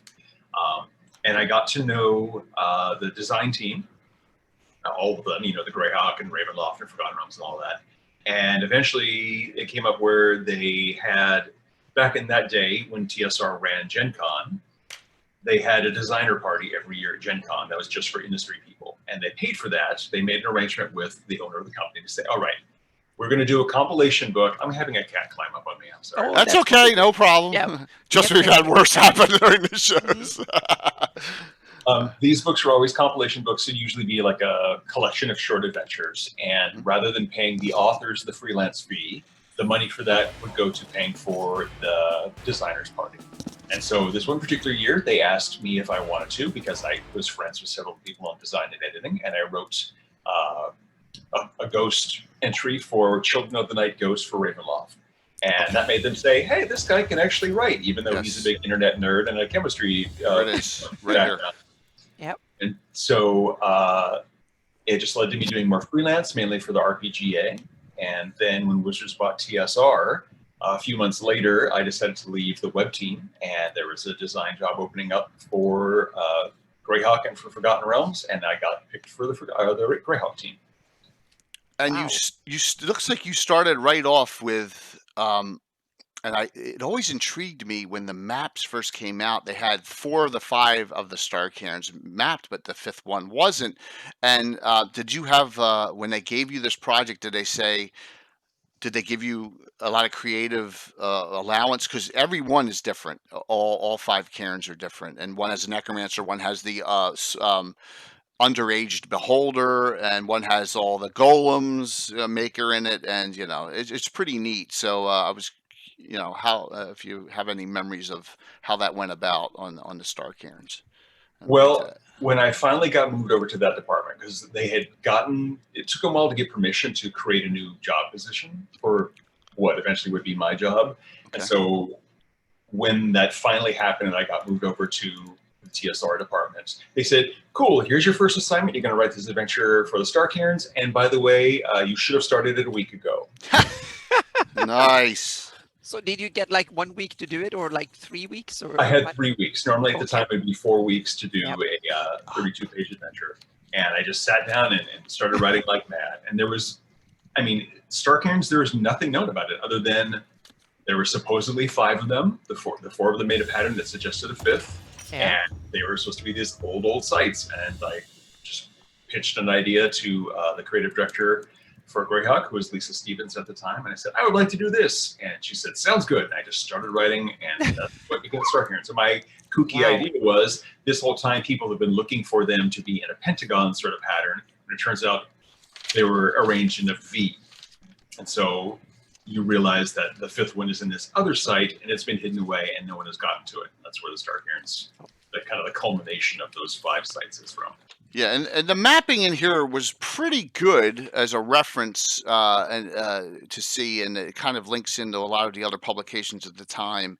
So you had some spots on here that I think it's the first time they appeared, and then you had very similarly done in the Slavers reference. You have this map of the entire area of the northern Woolly Bay, which I love Hardbeat Adventuring, one of my favorite places. As Anna will tell you. And the maps from that era is the best Greyhawk published maps ever. Yeah. I think Yeah, they're it had some nice fantastic. They're the detail on best. them, but it was a great start off to Yeah. that trilogy. I have never run this because Happy I New know Year. my guys who, and no offense, Sean, but my guys don't remember what they had for lunch that day, if they had tuna fish sandwich or not. And there's a lot of puzzles in this, and I know what would have happened. It would have been a TPK, but Lizinger the Mad came out next, and it's a different kind of adventure. So, what were your thoughts when you created Lizinger? So I did the Crypt adventure as freelance, because a lot of the times we just knew that, hey, we have, X number of products to do, and we have X room on the schedule, and that's not enough for having an in-house designer do it. So I did Star Cairns as an in-house book, and I did Crypt as freelance. And just because of everything else that was going on with my life and just my general, it was actually my first big freelance project. I wrote Cryptolexandrid in a weekend. Oh wow! Yeah, it was pretty insane. And Oh so my gosh!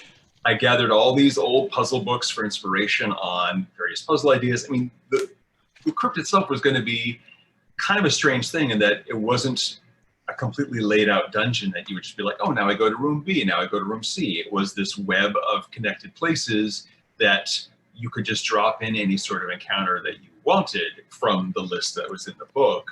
And some of those were puzzle encounters, and some of those were monster encounters, and some of them were trap encounters. And the beginning of the book, we just list them all out like, hey, if your group hates puzzles, don't use any of these 20. If your group hates, like trap encounters, or you don't have a rogue, don't use these. And so fill them in with everything else. And so Cryptolexandrid is very much here's the general sort of framework, drop in the pieces that you want and build it, whether that's on the fly or Right. planning in advance.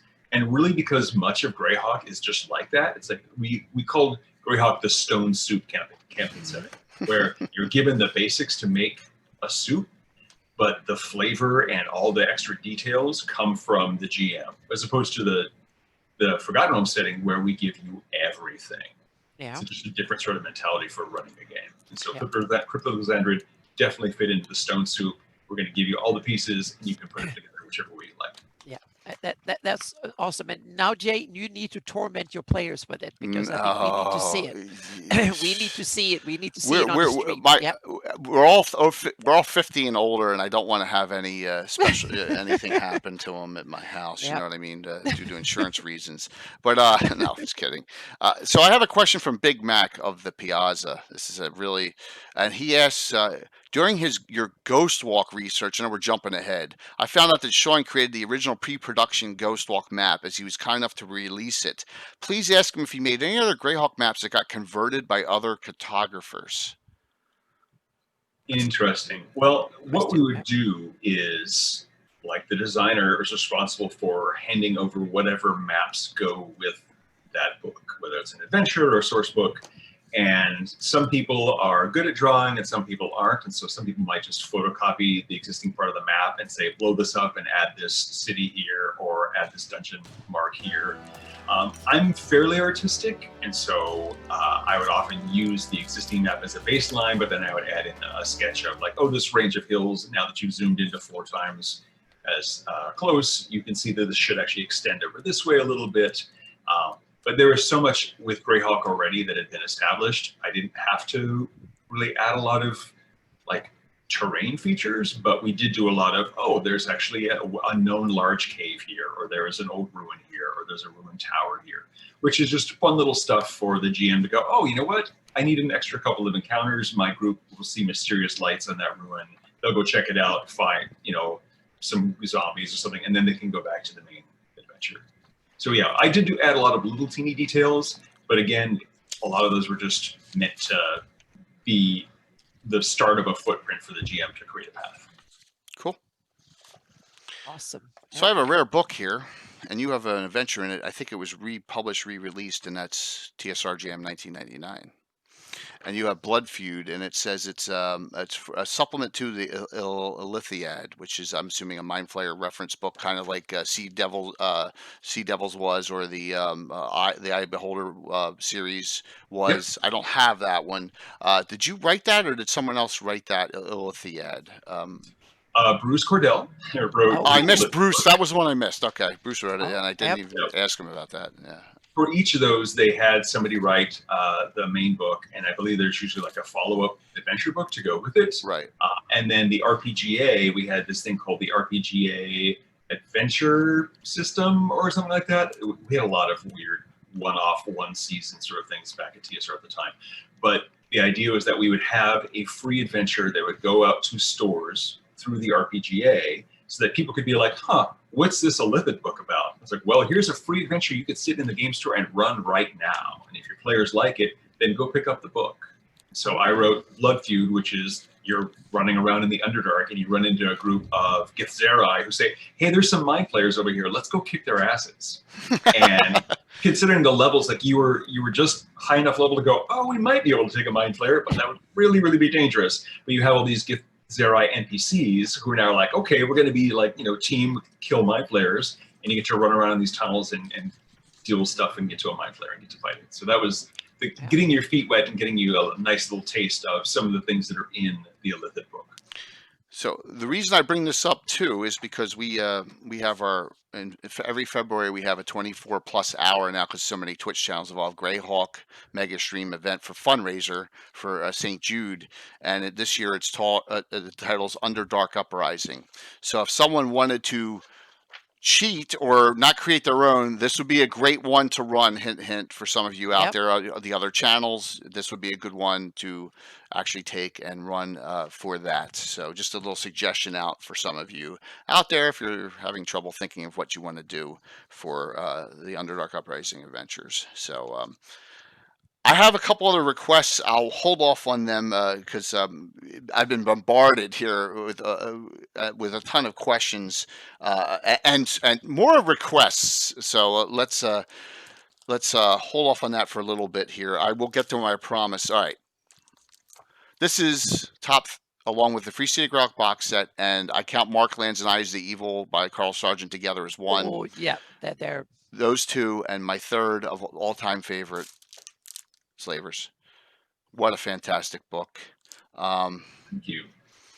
The characters in here combined with the Wayne Reynolds art, which at Gen Con in 2019, I asked if he had it because I wanted to buy it. I love it so much, and he said it was all destroyed.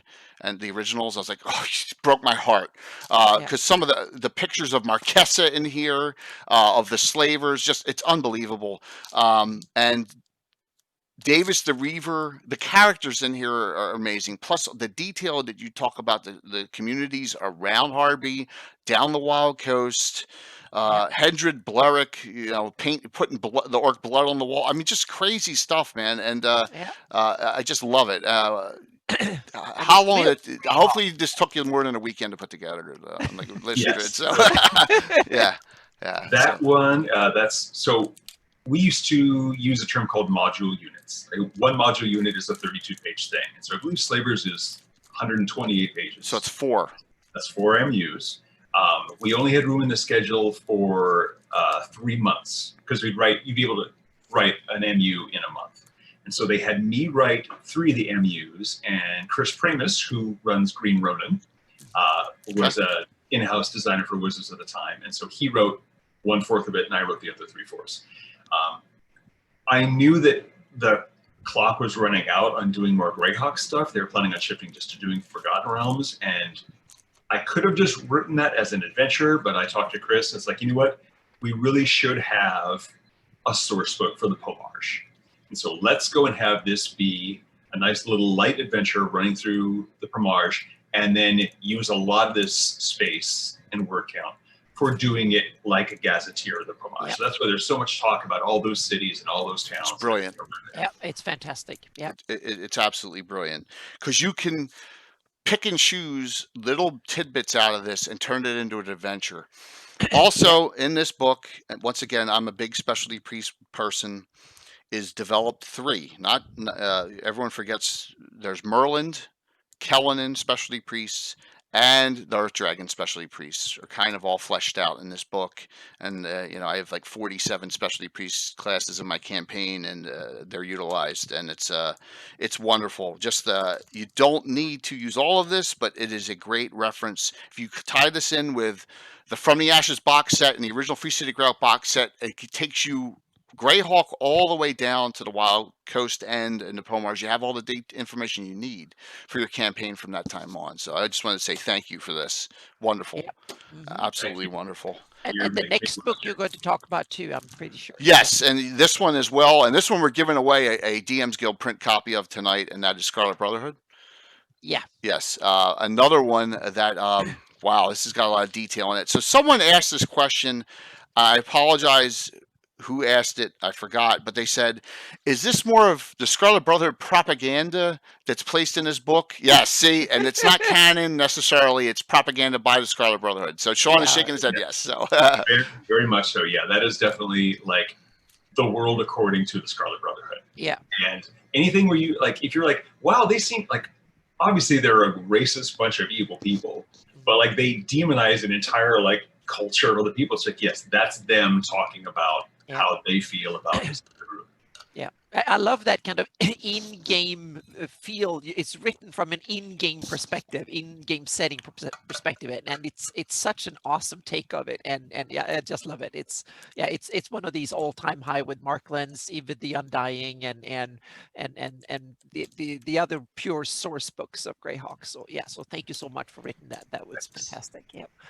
And I like the fact that it's an unreliable narrator, which just feeds into the idea that the GM can change whatever they want. So if someone who's read Scarlet Brotherhood, it's like, well, no, actually it says this, the GM can be like, that's Scarlet Brotherhood propaganda. That's not actually how it is. Yeah. So how is it with the Scarlet Brotherhood and Tharizdun and stuff? What's your take on one of the sure. I know it's a difficult question. Yes. So like, do they worship him? Mm-hmm. So Scarlet Brotherhood, they're very much about accumulating power and making alliances that serve them. And so I've always felt that even though, I mean, for people who are so into racial purity and pantheonic purity, for them to embrace Tharizdun is a little weird if you actually would think of them being like, oh, we love Tharizdun, he's got all this stuff. No, they are using him just for power. They have him, I mean, he's trapped, they can tap into his energy, and he's probably trying to take advantage of them as well. But it's always been my impression that they are he is a means to an end for them. There you Okay, go. cool. Yep. Makes sense. So there's a little bit of connection that DMs can develop if they feel like it, so to speak. So yep, cool. Yep, And awesome. let's see. To finish up we have a question. Do you have a home game, and is any of it Greyhawk based to this day, or do you play Forgotten Realms or general Monty Cook setting?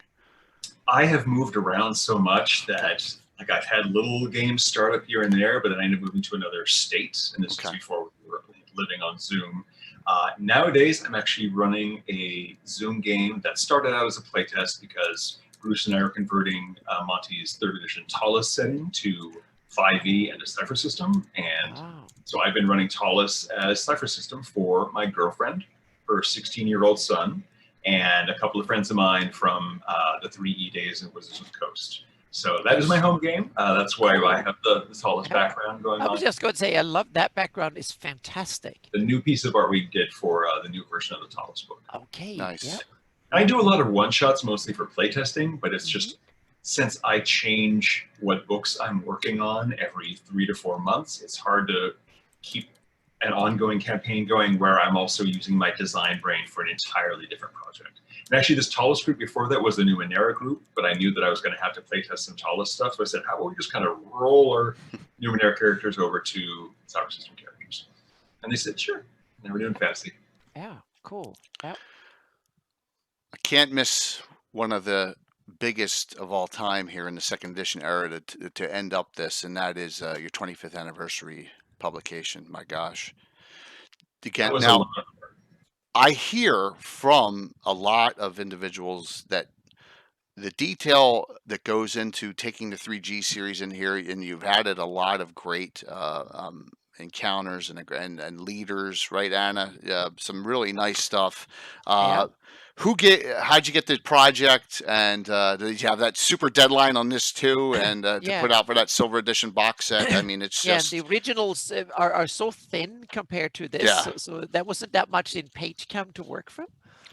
Yeah, I mean, I was just on the Greyhawk team at the time, and we internally said, all right, we're going to do these different silver anniversary ones. And I said, I would love to do Against the Giants because I ran Against the Giants when I was, I read Against the Giants front to back many, many times when I was a small player.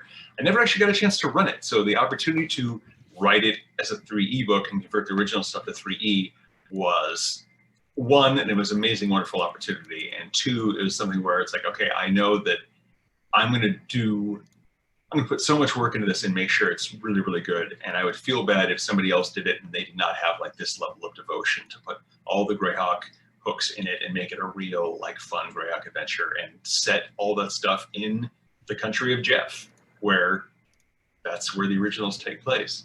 Yeah. There are actually a couple of Easter eggs in the Crypt of Lysandra adventure. Like there is one of the quote unquote rooms is actually one of the underground areas underneath the Frost Giant Jarl's lair. And so one of those encounters is with Frost Giants. And it's literally the map from the original Frost Giant G2 updated by artist cartographer Sam Wood and updated with stats for the new game. That's a fun sort of Easter egg that I like to put in adventures. And we said the same thing to Bruce. Easter eggs are wonderful. They're awesome that able to do that. Oh, that is so good. And considering that Greyhawk fans are the ones who pour over little details, and they do things. Oh yeah, we are. Yeah, we must be the worst crowd to write things forever. Yeah. So it's funny because like if you get something wrong, you're going to come down on me for it. Oh yes, and I totally get that. But if I get something right, even if it's just a little subtle thing, people will be like, "Oh, Sean saw that connection. Sean has clearly read all the crazy level of old articles from Dragon and offhand comments by this and that person, and he made it into a fully published book." So, all right, kudos for that. And that's what I try to do. I wanted to say, look, I am doing my homework. I do care about this setting, and I want to show that so that the people who love this setting know that I care about it too. Oh, that's fantastic. Yep. So, Sean, Malden just linked something in Discord, and I put up this picture. Can you see that? Who's in this? I see Eric Mona. I think you're in this, and the movers and shakers from that era Look at that. Yeah. And there's Malden's in that picture too, there in the back. So, Yep. wow. Dennis, what time frame is this? 2000 what? Is this early 2002, 2003? What a great picture. So I wanted to share that with everyone. Very, So very young, but still bald. excuse me, I'm sorry. I was so young back then, and yet still bald. But that's hey, genetics, right? Yep. It's okay. Gen Con. So it was 2001 Gen Con. This picture was from. So Okay. Dennis, thank you for that. So Gary is on, and he says he may or may not hop on, but he says don't forget to ask Sean about core beliefs. What is you want to elaborate on that a little bit there from Gary? I believe, and if Gary can confirm or deny, that was the series of articles I was doing for the Living Greyhawk Yeah. mini magazine. So, in Yes. Paul yep. Cooper. Mhm. Right here. Yep. Mhm. Yeah, the different deities for it. Yeah, but they're like the weird ones, like the hero deities and the quasi deities and things like that, which Yeah. is not the sort of thing that would ever appear in at least at the time for TSR/Wizards. They wouldn't devote the page count to doing that in a book because it's just so fringe. But Eric was just running the You love it, RPG so, magazine, and yeah. he's like, I want to do this stuff. And so we're like, okay, we're going to do write up all these quasi deities and hero deities. And he had a few ideas for some, and I had a couple of ideas for other. And so it's just like, let's make these people who are super powerful heroes that have transcended into the baby steps into godhood. And whether you want to use them as godlings or just to inspire your own players to say your characters could do the same thing. Yeah. It's just really, really fun to look at these people who are literally like, I'm trying to, get more people to believe in me as a god so that I can be better as a god. Those were really fun. And Gary just elevated Saint Benedor to demigod status in the Yeah. upcoming Earth Journal, and I actually did the specialty priest of Saint Benedor class for that. And Luke Gygax, Eric Mona, and the crew, when they ran during Greyhawk Con and Adventure, Greyhawk Mike played this priest of Saint Benedor. It was kind of fun. So that's still Yeah. going on to this day, Nice. which is cool. And I think that's why Gary Yeah. asked to bring that up. All right, I'm going to go. This is no one beat me up on this, okay? I got to do a Forgotten Realms question. All right, and it's Okay. because, and I think this is still in the 2E era, it's because when this came out, I was like, that is cool. And that is the Pool of Radiance when it came out with a computer game. And this is Attack on Midrange, this is your publication. How did this come about? I need to ask that question because I'm curious as to, wow, they Yeah. tied us in with an actual computer game release. And So that was actually a disaster product. Oh, okay. Because like we had the outline for the Pool of Radiance computer game that they were working on. Yep. And they said, we need to make a tie-in adventure for this. And in the Pool of Radiance game, your character starts at first level and you're going into Mithranor. And then like Mhm. Mithranor is like one of the high-level, crazy, wild magic stuff happens. And there's Balor demons and squads of these horrible undead. Like that's not a first-level area. Right. So the first challenge was to go and make an adventure where you could have low-level characters doing stuff. And so what we had to do is say, all right, you're here on the fringe of Mithranor, and you're doing these little like ambush runs into Mithranor. But it was so hard to write that, and we had like to take parts of the map and say, okay, we know the video game's going over here, and we can't really like impact what they're doing in the video game, but we want to hint at that stuff. And then the video game got delayed I remember that. a year and Oh. a half, I think. Yeah. And so, but Yeah. we held on to this thing for so long. And it was one of those cases where I told them, here's the final turnover. I really wish I had more time. And they're like, nope, got to move forward on this. And then 6 months went by and a year went by and the video game hadn't come out. And I said, can I have that back, please? And they're like, nope, it's already been edited and laid out. So it's good to go. I'm like, okay, well. Oh, this was have third this edition. crazy It says adventure. it was third edition. It says D20 on it. I thought it came out in 1999, 2000, but maybe it came out a little later than that. So, okay, well, so It says 6 level characters on this, but the computer ones start at first. So that, you're right. Yeah. Yeah. So it was tough. I imagine that was a disaster trying to tie it in, like you said. So, but I just thought it was cool that they actually did that and they put this in with the actual computer game itself. I'm sure that as a player or a GM, it is a fun thing because you could say, hey, now that we've run through this adventure, why don't we go play the video game together? But I think that was one of the first video game tie-ins that we tried to do for 3rd edition, and eventually after 2 or 3 of those we realized these are really, really hard because video game industry is always late, and so we can't really expect to have these in a common release date, which means the opportunity to have them like share marketing is just not going to happen. So it's not worth the time to do it. Might as well just make a cool adventure on its own that doesn't try to link to a video game, which might not appear at all. Okay. So as 2nd edition ended, you went into 3rd edition and you did a lot for Living Greyhawk. How many years were you involved in the Living Greyhawk campaign?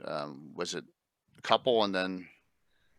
Let's see. Well, there's a Living Greyhawk Gazetteer, and You got gazettes. You got, looks like some of the first 5 gazettes, you had publications in them as well. Yeah, and the journals. Yeah, those are overlapping. Yeah, Okay. but I think around that time we had already shifted the in-house team to work on Forgotten Realms stuff. So like we had finished the 3rd edition rule set, and they said, "All right, we need to start working on the 3rd edition Forgotten Realms campaign setting." And so we had our little Forgotten Realms summit up in Canada. We took the whole design team up there to talk about 3rd edition and the realms with Red and what we could do.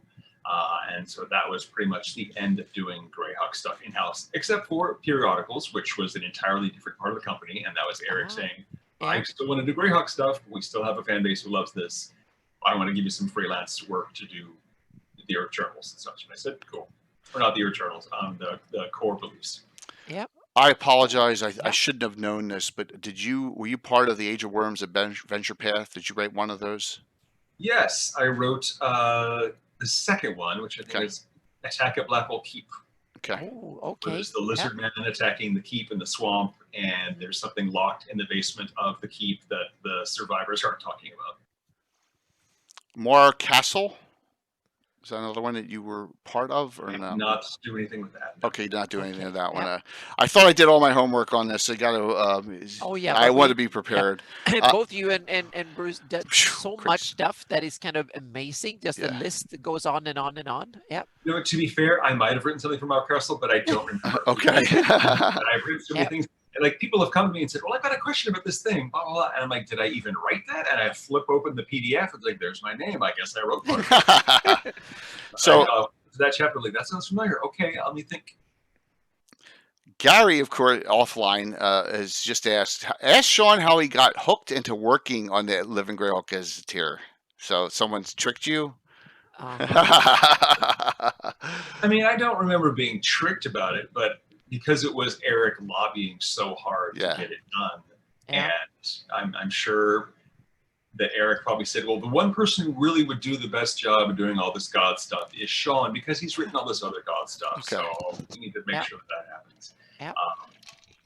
And again, this is 2020 now, and that came out in the year 2000. Yes. 20 years ago. Oh, yeah. Yep. Absolutely.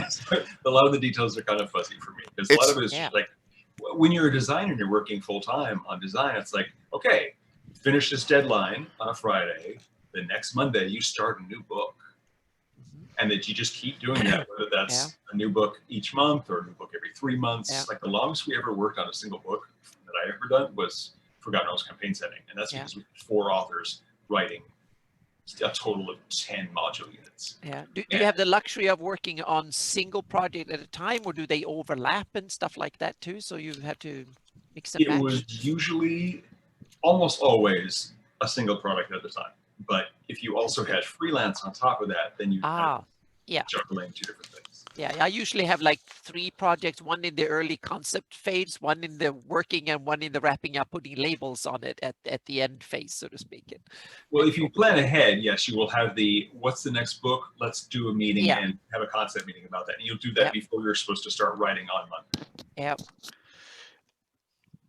I can imagine it was pretty hectic during those days, especially if Eric's like boom, boom, boom, boom, boom, all over the place. I can't even. Yeah. But this is like from the end of second edition to that mid third Living Greyhawk, that's a golden era with Greyhawk content, and it was just Yeah. so much wonderful stuff. And I noticed after that you really started doing a lot of Forgotten Realms content. Now I'm about pilfering good ideas and putting them in my and two of these books, Magic of Faerun and Lords of Darkness, are both very excellent. And I think you did this one with Dwayne Maxwell and Angel McCoy, and this one is with Jason Carl. Both these. So and you also have Silver Marches, Faiths and Pantheons, Races of Faerun. There's a whole bunch that you have done that are reference guides in that era. And this is all third edition. So this is pre going over to with Eric over and working for doing Pathfinder work. Were you doing that freelance too? As so that was until years later. Okay. Paizo wasn't a company until 2006, I want to say. Okay, so this is all Paizo was originally the periodicals department of Wizards of the Coast, and Wizards said, we're going to stop doing periodicals. And Lisa said, how about I just buy the license for Dragon and Dungeon and recruit all these employees and start a new company. So that was, I think, 2006. I started working for Paizo in 2008. Okay. And, the early 3 years were 2001 to 2000. I left Wizards in 2003. So there's definitely a gap between the two. Okay. Yeah. Okay. During that time, and I'm not sure on the time frame on this, I should look on the back. Monty Cook had Malhovic Press. Is that him before Monty Cook Games? Yes, that was the company he did when he left Wizards of the Coast in 2002, I think. Okay, and I have I have the Bonds of Magic, and there's a Bonds of Magic 2, and this is a pretty cool source book. What do you remember about these two books as far as your direction that you wanted to go with them? So Monty came to me and said, hey, we're friends. I know you know the game. We worked on third edition together. Is there anything that you would like to write? If so, let's publish it. And I said, well, it'd be really cool to do a book that is 25 arcane spellcasters and could do their stats as PCs and do their stats as NPCs and give every single one of them a brand new, unique feat, spell, or magic item. And that was Screens Register, Bonds of Magic, the Cabal. And then we did a second PDF, Screens Register, Bonds of Magic, the Faithful, which is 25 divine spellcasters. And then the print version is the one that you have up on the screen right there, the Bonds of Magic. And it's just all 50 of those characters. And they all have, just because I tend to do this, I give little Easter eggs. The characters all have a connection to at least one or two other characters in the book. For example, the Faithful book has an Aasimar Paladin, who is the grandson of an angel who fell from grace and became a demon. Oh, wow. But his cousin or second cousin is also in the book. She is a tiefling paladin who descended from that same angel after he fell. So she has this tainted demonic bloodline, but she's also a paladin. And so he looks at her like, you shouldn't be able to be a paladin. This is challenging my beliefs. Like that. And so there's another couple of characters like so-and-so lost their family member, and they believe that this other character who does snake magic has a clue to their identity, and they think it's this one Medusa spellcaster, but it's actually this druid who has snakes as her totem. So that was fun. I just want to include all these new magic items, feats, and spells just to be quirky, weird things. There's one half-fiend sorcerer who invented a spell that summons his more demonically half-fiend brothers from the abyss. And so they basically bullied him when he was growing up, and now he's like, all right, I'm going to summon you and have you fight monsters on my behalf. Cool. Yeah. Sounds like if you're playing 3.5, 3.0 or Pathfinder, these are good references to get and give you some ideas. So there's a lot of great new feats and a lot of great these stories, magic items, and spells in these books. So I would recommend trying to. I think you can find them at least in the PDF download still. Shouldn't be any problem. I have something. I think I pulled this off your website. And this is from 2002, and it's the Quest for Pain's Memory you did at Winter Fantasy 2002, and this is actually loosely based in Greyhawk in the Bright Desert. I noticed. It says the party's traveling the Bright Desert on another quest, and but after battling some local nomads and scout troops from Rowdy the Trader, the adventurer just before dawn, the sleeping people have a dream, and awake ones experience a vision, and it goes from there. So pretty neat. I'm assuming you have a whole bunch of these. Some of these you haven't put out for publication. Is that correct, or even put them on your site that you've done at conventions? I mean, it depends, because stuff that I wrote for Wizards of the Coast, while as an employee of Wizards of the Coast, that's theirs. I don't own it and I can't share it. Right. But if it was me just going to a convention and saying, oh, you know what, I'll run a one-off adventure that I'll just make up, that's mine. And so a lot of that stuff just ended up on my website. My poor website that got hacked around 12 years ago, and some of the data got lost. And so there's a lot of link rot in there. But there's a lot of discussion about 3rd edition D&D and 3.5 and just game design in general, that if you are into historical discussion of the older versions of D&D, might be interesting to you. Oh, absolutely. It's a great site, and I'm on here now. So if you go to SeanKReynolds.com, let me see if I can do this without I'm on the wrong machine. I can't. Well, I can do it. Yeah, Yep. please do. Please put that in link. Yep. That page that you're looking at is also about 7 years out of date.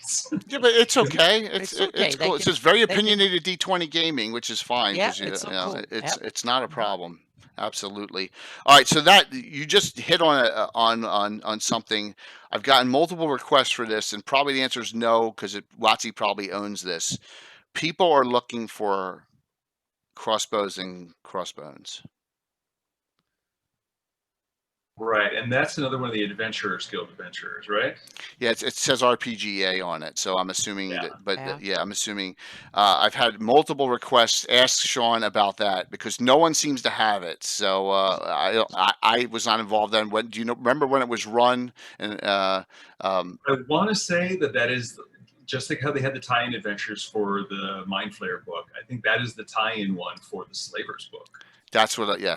That's what I've heard. And I might have it would be a digital copy somewhere. Email it to them. If I find it, I can neither confirm nor deny that you might end up getting a copy. Oh my gosh! All right, there. I will. Listen. I will use it for my own personal use only, not for any other purpose. I swear. You know, it's funny because I have searched for some of these things that have been missing, because like I had a computer crash when I lived in New York and I lost a bunch of files, and I recovered some. But there was one that I did for a Birthright book that I wrote, and Birthright's Tribes awesome. of the Heartless Wastes. And the tie-in little adventure for that is called Of Varsts and Winter Witches. And I lost my file for that. I lost my printouts, I lost everything. And eventually I just went online and said, hey, people on the internet, anybody out there have a copy of this? And somebody found it, scanned it, and sent it to me. And I'm like, hey, Beautiful. I have this that I got lost. So It's awesome. even if I don't have Crossbows and Crossbones, I might be able to get somebody who can. It would be greatly appreciated just for that Slavers connection. That would be wonderful, and I would really appreciate it. Thank you so very much. You know, it's funny because that adventure is what made me realize how much I loved 3rd edition for some of how it handled certain things, because I put off writing. Like, we had started working on 3rd edition. I wrote Slavers. I wrote Slavers for 2nd edition. Mm-hmm. We started working on 3rd edition, and I knew I was going to have to go back and write a 2nd edition adventure to tie into Slavers. And I realized, oh, that's going to be so weird, because I now have 3rd edition in my brain. I have to unlearn parts. And there's a part in that adventure where there's a cove of pirates or smugglers, and you can sneak up as the PCs from the water, or you can come in along the beach. And in 2nd edition, it's like, all right, if you sneak up from the beach, the pirates have what chance to spot you? And I'm like, I don't know, 1 in 1d6, because 2nd edition didn't really have precise definitions for what's a reasonable one. And they said, okay, well, what if you sneak in from the water? What's their chance then? I guess 1 in 1d8. You know, it's not like you have a perception +5 for this NPC pirate and you have a stealth roll that you can make. The GM would just, or the game designer would arbitrarily decide, this is how hard this is, and this is how hard that is. And so I maybe go, oh, 3rd edition is just so weird in how much it designs and defines everything. So yeah. But that's not a bad thing. It's not a bad thing back in the day. I mean, like I said, I still play 1E, 2E mostly. It's not, and I remember that, and that's Marquesa the Red's base, if I recall correctly. You're describing all your different Marquesas, which is, like I said, genius copies. Marquesa, you got the red, you got the black, you got the gold, and you got the missing green, who she actually is involved and will appear in certain areas when they're adventuring with a certain character. She appears and helps them out because she, it's left to the DM to elaborate on, and that's a great thing about what you wrote in that Slaver's reference. I know I could go on and on about how fantastic it is. So, It's funny because when the new Battlestar Galactica show came out in 2006 or whatever it was, and they had all the duplicates of all those Cylons, I'm like, hey, I wrote that in Slavers. oh yeah, and your Crypt of Lizinger the Mad kind of reminded me of something that it just went off in my head. And I'm sorry, my brain is I've had so much prep for the two of you because there was just so much content here. Pathfinder, when you went to work for them, my gosh, look at all this, just a crazy Yeah. amount of content. There's some awesome books there. Unbelievable how much content you did in the Pathfinder era. Yeah. And you stayed with them until Paizo until what year? 2014. Okay, and then you went to Okay, work for yeah. Monty from that point on, Monty Cook and Well, I left Paizo in 2014, moved to Indiana for a year, Okay. kickstarted my own little fantasy heartbreaker RPG called Five Moons, which has taken me forever to put out. I'm just about to release, the actual monster book and the player's guide for it. And after a year, I went back to Seattle, worked as a contractor for Wizards of the Coast for a year, and then I started working for Monty again. Okay. Okay. Wow. Gary has also linked Lost Temple of Demogorgon is yours, Dungeon 120, March 2005, right? And that's another. I remember that cover distinctly from the Paizo era of Dungeon magazines. It's brilliantly. It's a brilliant cover. So what is going on now with you at Monty Cook Games? We know this Yeah. because we're giving this away, but there's got to be. I imagine there's a ton going on, and there it is. What a Yeah, ton generous other offer stuff. for this Godforsaken. But take it away, Sean. Whatever you'd like to discuss. Primarily, I work on. I mean, Bruce and I work on whatever project we have that's coming up. Like Monty focuses on, I'm going to work on the next big weird idea, and Bruce and I are the ones who take care of the main sort of not crazy ideas that Monty's doing. So we write the stuff for Numenera, we write the stuff for the Cypher System. I wrote late last year, that came out around February this year, a Cypher System source book on horror, which is probably around 50% rules neutral. You could use it for any sort of horror thing. It's made for the Cypher System, but it has a lot of really cool resources for GMs who want to run horror as a one-shot or an ongoing thing. Monty and I together wrote Godforsaken, which is a similar sort of, here's the ultimate fantasy source book for the Cypher System, complete with a little fantasy setting that Monty wrote. Bruce and I just wrapped up converting Talus, the 3rd edition Talus book, to Cypher System and to 5e D&D. We had to learn 5e for a Kickstarter we did last year that was converting Numenera and the Ninth World Numenera setting to 5th edition. So if you like Expedition to the Barrier Peaks and old sort of, crazy ass spaceship and technology landing in your fantasy campaign, that's what we did with the conversion of Numenera, which is what we call Arcana of the Ancients. And it's like, hey, something has happened. All of a sudden now there's robots and weird mechanical monsters and cyborgs running around your D&D campaign. But right now I am working on a book called Vertices, which is a site-based source book for Numenera. It's just a bunch of cool adventure sites you can drop into your campaign anywhere you want. And each of them is linked to this, basically the Numenera version of the internet, called the Datasphere, but it's like Tron in that you can download or upload yourself to the Datasphere and run around in a digital avatar and fight digital monsters and then come back to the real world for a while. Wow. You got a lot going on. Yeah. Both you and Bruce. A Big Mac asked another question. When was Sean K. Reynolds Games? Was that the same time as you were working for other people? Yeah, I was doing that just as a freelance while freelance for myself, basically. Okay. I did it as a side project when I left Wizards of the Coast to go work for Interplay on Forgotten Realms computer game. That would have been Baldur's Gate 3, but Interplay lost the license. And then I was working on what would have been Fallout 3, and then Interplay started to collapse, and they canceled that game. This is not Bethesda's Fallout 3. This is the original Fallout 3 that Interplay was working on. And then I was going to be working on an Exalted video game under license from White Wolf. And then Interplay again was still in the process of collapsing, and they decided to put that project on hold. And they said, we're going to make an entirely new fantasy game on a platform system. We're going to have you design it. And then they ran out of money and stopped paying me. And I said, well, I'm going to stop working for you if you're not going to pay me anymore. So during that time of my life, I was commuting 2 hours each way to Oh my work. gosh. Yeah. About an hour and a half of each way was on a train. So I had a lot of time to work on my laptop and write stuff for my website and write stuff for various other companies. So Sean K. Reynolds Games is just kind of this little side project that whenever I have a bit of design brain free to come up with something wacky that doesn't need to go into anybody else's books or world, that's what I put in. Is that the same thing? I've only worked on 2 video game productions doing maps and stuff, and both of them disappeared and said, oh, we're going to cancel it. It seemed to be a problem, and I don't even know what games, because they just used code words and it was NDAs up the wazoo, so to speak. And then they just, okay, no, with this.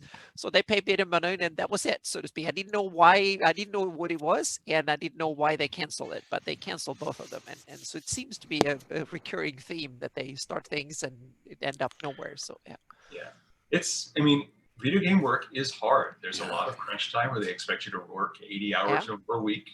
The money is good, but you have to work a lot, and then it's entirely possible. Like, I've had many friends who they finish the design part of the project wraps, it ships, and they're laid off. They're let go because they're all contractors. Well, yeah, for me, it was just I was just a contractor delivering certain things, and that was it, so to speak. And one I delivered it, and then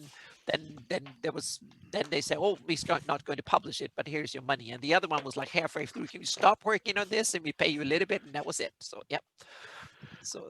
so it's kind of seems crazy. So yeah, I was just interested to hear that you had similar experiences working with the video game industry. It's cutthroat in that video game industry. It Yeah. really is. And I don't. Who knows if our gentleman doing Star Citizen has figured out the secret panacea for just keep on asking and add-ons and getting millions. I mean, that may be the only way. I don't know. I was shocked at how good and Sean, how good Pathfinder Kingmaker is. I think it's fantastic. I talked to Eric about that one. That's a good one. But they're tough to come out. It really is a tough thing to get a quality RPG, especially, out there. So I can say I've used Pathfinder rules for as long as Pathfinder been around for my Greyhawk game, and now I'm converting it into using Pathfinder 2. So we'll see. Yeah. Yes. So Duo Maxwell. Yes, the Sean Reynolds is on. We had Bruce Cordell on for the first hour, and we're going to be giving away a print copy of this very shortly. So Sean, your experiences over 25, 30 years. I don't know how it's possible, but how do you sum it up from the beginning to now? I mean, just a wonderful career so far, and it's still ongoing. I'm very, very lucky to be able to work in the RPG games industry and have a job that pays my bills and gives me insurance. And I work with such amazing and wonderful people. Like, every single person at MCG, they're friends of mine. Like, not just Monty and Bruce, who I've known for over 20 years, but Charles and Tammy, who I've known for 15. And now, Shauna, who is, I've known her since she started dating Monty, and they made the company. That's 7 years. Like, all these people, I love to game with them. I love to hang out with them. I love to go to conventions and see them. I'm very blessed, and I know that a lot of people in the RPG industry struggle, and they have to do something as their main job, or they have to have a spouse who's has a well-paying job. And I just consider myself very, very lucky to be able to do this and have had the opportunity to work on so many really cool projects over these 20 years. I've worked on like many different editions of D&D and many different editions of various other games, and so many really cool settings that I've gotten to work with. People like Skip Williams and Greenwood, and I'm just so incredibly lucky. And I know that sometimes I come off as a bit of a smart ass, but the truth is, I like to think of myself as someone who's really humble and wants to just support people who want to get into the game industry. It's hard work, but you do it because you love it, and that is very rewarding to make something and then have somebody say, I bought the thing that you made and I really, really liked it. Thank you for making that. And I've had so many people over the years just come up to me at conventions or send me emails and say, I really liked this thing that you wrote. Yeah, I was one of them like 3, 4, 5, probably 5, 6 years ago. So yeah, so that was just awesome. Yeah. So thank you again. Yeah. What an amazing 2 hours here. I do have one. Josh Pop, who does our leads our tech team for Virtual GreyHawkCon, which we had in October, and we'll have one in 2021. And wanted me to ask Monty Cook Games, what can we see from them convention wise upcoming? Are they going to be participating in any? Yeah. Well, with COVID going on, we really have cut back all of our convention sort of stuff. We do have an asset team, which is a group of really fun and talented GMs who will run stuff in game stores, and they have a presence at various local connections. I think we are going to try and hit more small conventions in the coming year once it's safe to travel, because for many years we put all of our eggs in one basket, and considering that I am a super extrovert and the rest of MCG, they're mostly introverts and that they'd rather stay home, we're trying to find a nice healthy medium where we can get a couple of people to go to Dragon Con, a couple of people to go to Gen Con, and hit some other conventions. So if you don't make it to those big ones, you still get a chance to see us. And as a person who's been to and run big and small conventions in various capacities, big conventions are amazing because it's like this is an entire city of people who are here to game. But small conventions are amazing because if you have a celebrity guest or two, and I always say celebrity in the terms of RPG, I consider myself an actual celebrity, but like if you go to a 100-person convention or 200-300-person convention and you have like a couple of RPG industry guests there, odds are you're going to get to hang out with them and talk with them or game with them. And that is really why people like to go to small conventions. And I think that is really, really fun. I mean, there have been conventions where I literally ran 5 slots of Pathfinder in 3 days. And I got to hang out, I got to run games for 30 people, which is really, really cool. And so we now all have that shared experience. And years down the road, we're like, hey, I remember when my character caught on fire and then fell off the bridge? And then I'm like, yeah, I remember you.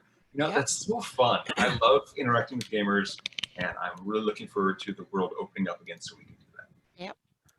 So, well, that may bode well because we were already planning Virtual GreyHawkCon 2021 first weekend in October. So I will send a message to you. Maybe a couple guest spots here, run a game virtually, or that sounds really fun. Yeah, I really would appreciate. We'll talk about that in the future. We've had the small. It's small. What we have 400 attendees, Anna, roughly. Yeah, something like that. Yeah, it went about 60 it went great. events and about 400 something. Yeah, people. 65 So it was like a events. small con, but virtually. So Yeah, and it was just it was a community con, which is we had what we're some trying to do. seminars and we had Eric Mona and Luke Gygax and so on Play. for Yeah. play in a game, and we had Len LaKafka around for Yeah, a bunch of unfortunately. events too. So yeah. We missed Len already because Len would have been Oh, on the yeah. show. Len would have been on the show till 8:25 Eastern time. Oh yeah, then he would just Asked Bruce a disappear. couple questions and hopped and off. then he just logged off and disappeared. So Or that he was would his ask the time question slot. to Bruce, "You're not the one Yeah. responsible for Gary losing the company, are you?" Or something like that, and then he'd get off. That's the way Len was. So some fun and he was, Len nope, memories. and so it was awesome. Yeah. All right, so why don't we do this giveaway here? Josh is going to beat me up. Do you have a favorite piece of memorabilia? Oh yes, yeah. Mhm. Well, I really am a kind of a minimalist when it comes to physical things. Like Okay. I've moved cross country so many times that I've Yep. had to purge so much stuff. But I had my Living GreyHawk Gazetteer until like 2 years ago, and I forgot when I was campaign setting until about 1.5 years ago, and I just decided, you know what, I've been sitting on these copies and I don't use them. Okay. I don't need print copies of things. And so I just had a big giveaway to Wow. all my Facebook friends and said, hey, here is my copy of the 3rd edition Player's Handbook. Like I think probably a lot of people don't know this, but when we first published that, the marketing people had our names printed individually on the covers of the Player's Handbook. So everybody involved in D&D when D&D 3E came out got a copy of the Player's Handbook with their name gilded on the front. And so I still had mine, even though 15 years had passed. And I said, you know what? I don't need this, but someone would love to have this. And so I just gave all these things away. Um, Okay. But that said, I still do have my original print copy of third edition Tallis, which is signed and numbered. It's copy number 5, and I'm pretty sure the original 1 through 4 are Monty, Sue Wineline Cook, his wife at the time, probably Bruce Cordell, who he's known since he was 14 years old. I don't know who number 4 might be. Maybe Todd Lockwood, who did the covers, and there I am as number 5. And so I'm like, okay, I've got signed copy 5 of Tallis. That's probably my coolest bit of memorabilia. Nice. Cool. Yep. Very cool. All right, you want to stick around for a minute or two? We're going to do the giveaway, see who wins them. Oh, and please say thank you so very much for the coordination to Latia. Did I say her name correctly? Yes. Yeah, Latia. Yeah, I got to game with her this week. She had never played Cypher System before, and we played a teenage superheroes game, and she played a teenager version of Iron Man, known as Iron Ute. And she just took to the Cypher System so well. She's really funny. She's quirky. I'm really glad she's part of the team. We're lucky to have her. Fantastic. Yes, Yep. and thank you for please tell her thank you for the coordination and for the generous gift offer for getting a copy of Forsaken to our wonderful fans and crowd and the Grail community out there. And it's a beautiful copy. And I'm gonna last second. Does anyone else want to sign up as we go? Please note if you're a subscriber, it was of course you got a bonus point or 2 here in these 3 giveaways. We'll do that one first, then we'll do the Scarlet Brotherhood from Sean. It's a GM's Guild reprint, by the way. It's on its way. Thanks, courtesy of Patrick, Canadian Ancient Gamer, sending them, and then the Shattered Circle as well. We'll do them, and then we'll do some quick shout outs. All right, sound good? All right, I'm going to close it up. Anyone else? Boom, boom, boom. Manahan, it's exclamation point drawing. So if you want to do it, exclamation point drawing. It's all right. Exclamation point drawing is how you do it. All right. Not exclamation points, give instruction. So make sure you do it. 5. There you go. You're in. Okay, I'm going to close this out here. Hopefully, as I always say to Sean, hopefully I don't crash the stream, which is kind of a joke, but sometimes it's not here. Always press the wrong button at least. I always press the wrong button once or twice here. All this coordination. All right, we're closing it out. All right, this Wu-Tang, you just got in. Look at that. Just under the nick of time. All right, this is for. I'm going to give you a code, and please do it immediately because the pre-orders are closing out in Godforsaken, I believe, right, Sean? So I want you to do this. I'm going to give you the code tonight. Please do this immediately. If you're in the continental U.S., the shipping is covered as well. If you're overseas, the shipping is not covered, okay? Just so you're aware. All right, here we go. This is for the, I thought I closed the entries here. Here we go. See, now we got a little Streamlabs issue here. Here we go. Ready for the winner. This winner is for Godforsaken. The winner is Lomas Lightfoot. There you go. You have won that. So let me write that down to make sure. Please give me an email address, please. Whisper it to me, and I will email you the code. You are on. You are the winner. All right. You won that. Now the next 2 I'm going to send. Yes. Congratulations. Now for the Scarlet Brotherhood reprints. Wow, lots of grats going up there. By the way, Sean, we got about 130 viewers average on tonight, so it's been a very healthy, nice Twitch crowd. The community's been growing, and we're really happy with the way things have gone over the last year with all the channels that are bringing up Greyhawk content. The winner of this in reprint is Soma 913. Are you on? I know Soma 913. Let me check in the listing, make sure, because you had to be on to claim these. So Soma 913 on. Let me see. Let me go down. I don't see that person. Oh yeah, I see that person in the list. So are they here? Soma. We'll see. Yep. It's 10 seconds lag too. So yeah. All right. I'm gonna say Soma looks like they're on. So dot. Let me do the last one. At least the person is showing up in the chat list, so it could be that they are in lurk right now too. But it looks like they're on. Last one. Boom, boom, boom, boom, boom, boom, and then I just hit the wrong thing again.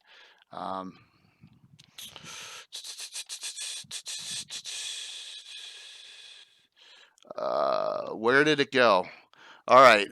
Current giveaway. There.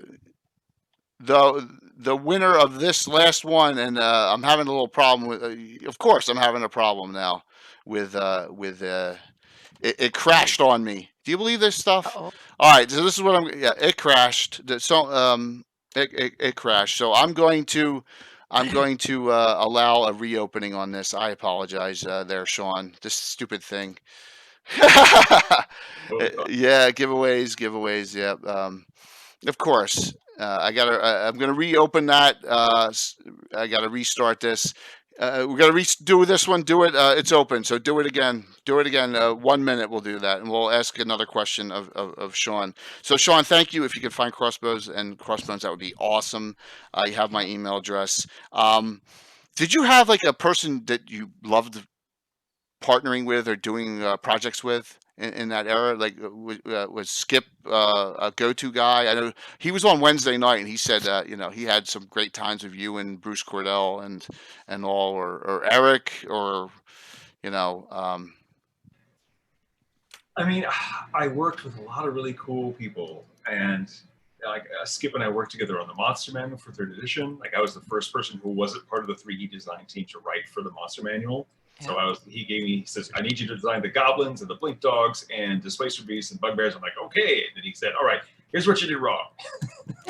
Skip is like that. He just pulls no punches after years of answering sage advice. He's just like, well, this is what is wrong. You got to do it this way.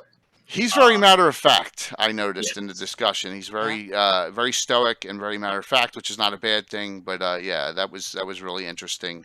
And he was got those short answers from him, but that was really it was nice to get something out of him during that discussion on Wednesday. All right, so you all signed up.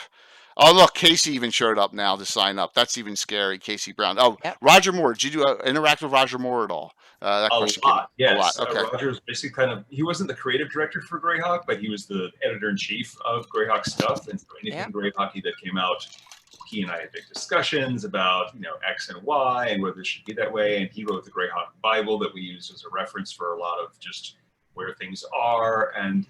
And Roger's he's so quirky and odd and quiet, but he just has his own weird little measure. He's just really fun to work with. Roger's a good guy. Cool. We'll try and see if we can get him on the show too. So yeah. Mm-hmm. Yes, we're going through a good listing so far of persons. So Roger is. I know he's been out of the industry. Whoops, he's been out of the industry for a while. So, but hopefully that'll We'll see. that'll transpire. Here we go. Can you speak of the? So someone just asked while I'm doing this. Can you speak of the 3E Savage Species book? Sure. Close So this out. when Savage Species, they had been working on it and they gave it to me to develop because I was super 3E rule set in my brain at the time. And I fixed a bunch of stuff that was off. And then I said, the really cool thing that you have in this book is monsters as PC classes. We really should do more of those. But I don't want to cut this other material to make room for that. They said, well, we'll just add 32 pages to it.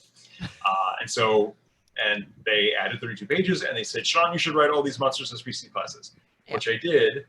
And then the annoying, frustrating thing for me is that the book was sent out and they didn't put my name on the cover.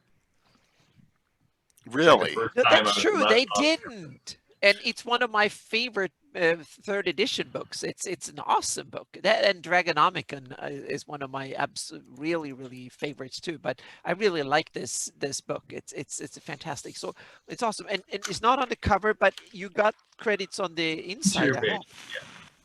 Savage Species is one of those books that people either love it or they hate. Oh yeah. There you are.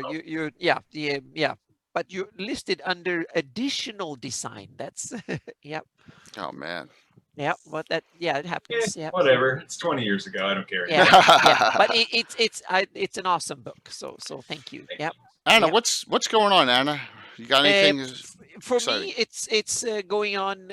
I'm working on the new generation of Greyhawk maps. It will be for my Shieldlands campaign. It's the test area that I'm using just to develop the new generation of Greyhawk maps. So it's coming out southern Shieldlands and up towards the White Plume Mountain area and west towards Critwall in the beginning. So that will kind of trickle out the rest of the year with some local battle maps and some other stuff.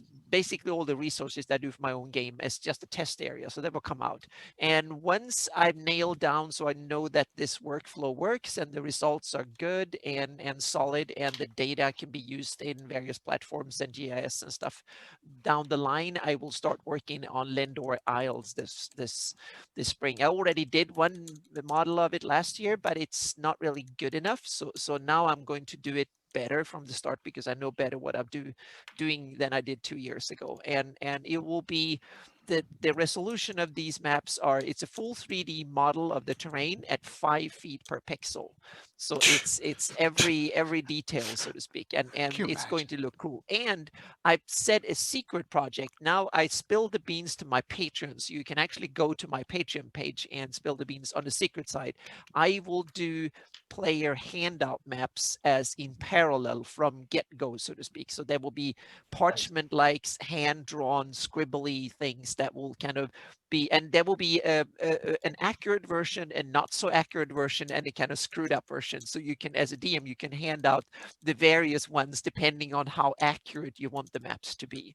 And I haven't found the perfect style for it yet. So this will also be an experiment that I will experiment upcoming few months to figure out. So we get a style that is both crude and still kind of cool looking and useful for DMs. So you can kind of import, and they will also be a Photoshop layered version, so you can take it in and mask off certain areas and go in and tweak things and stuff. That goes for both the realistic DM version where you can actually see what the terrain actually looks like, so you can put in your own roads and your own buildings, and kind of, if I put a town there and you don't want the town, you can kind of erase it out and stuff. So there will be layered PSD files and stuff for people that want that. So yeah, so it's the technology that I'm kind of worked out working on Midgard and other projects, and now I'm going to bring all that technology over to Greyhawk and replace my 20-year-old maps with the more modern version of it. They can go into GIS and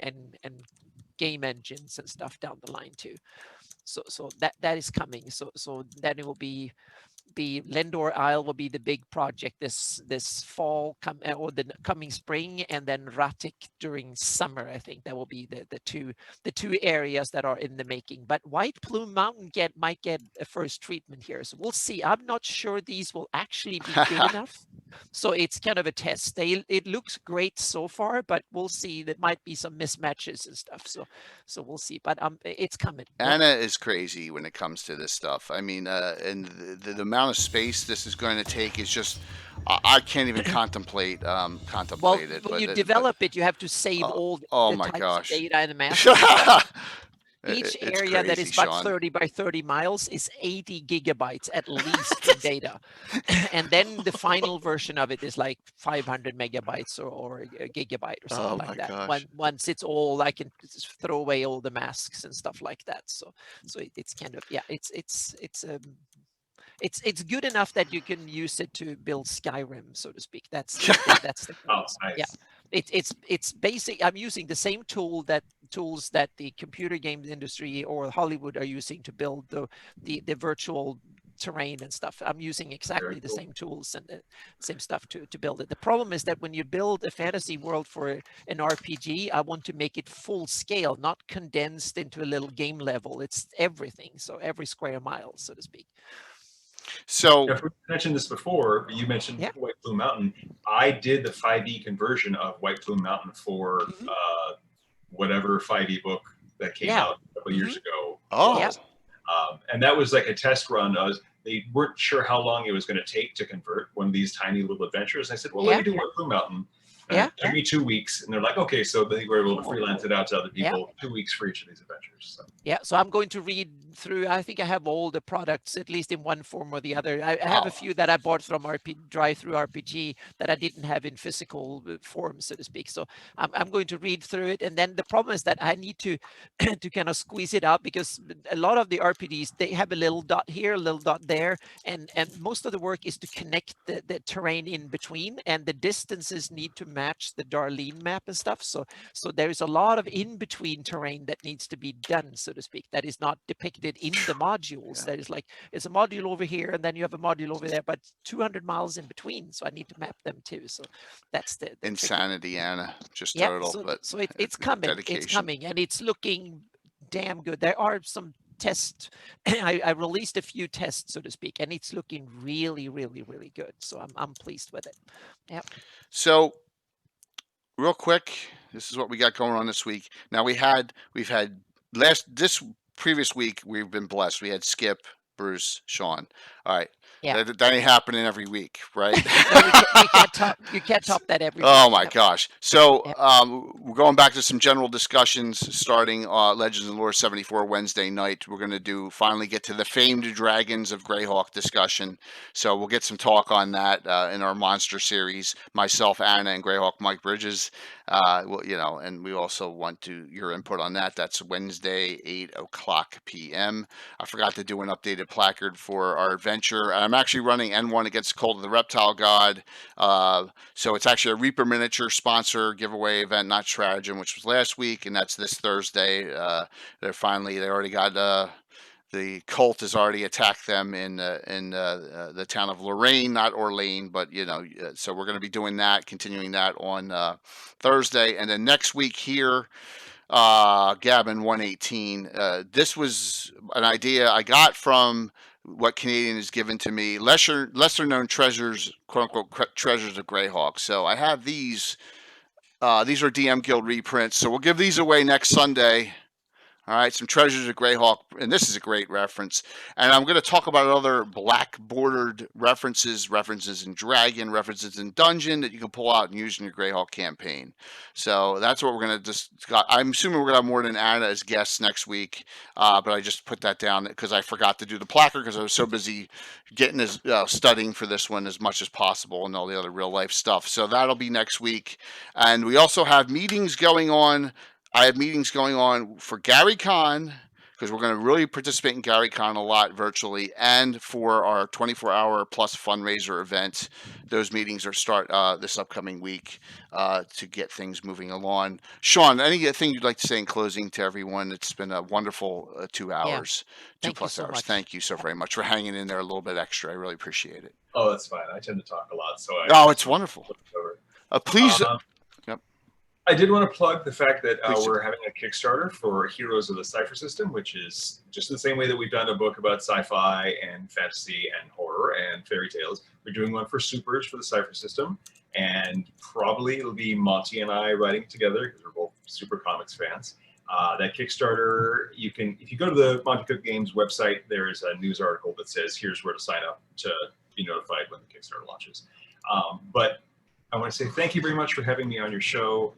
Thank you. You're really great, and you feel very welcome. And your guests, your people in the chat had some really great questions, made me think about stuff that I haven't thought about in 20 years. So thank you very much. I really appreciate it.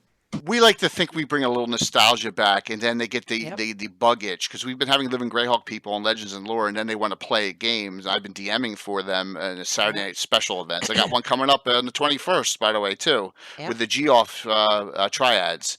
So I just linked that in. So we got a lot of that, and maybe down the road, maybe I can get you and Bruce to play in an All-Star Game event down the road. Who knows? Maybe at Gary Con, if you got nothing going on. We'll talk about that if you would be interested, and coming back in the future for something else, for another discussion, and maybe we can have Monty on the show at one point too. That would be great.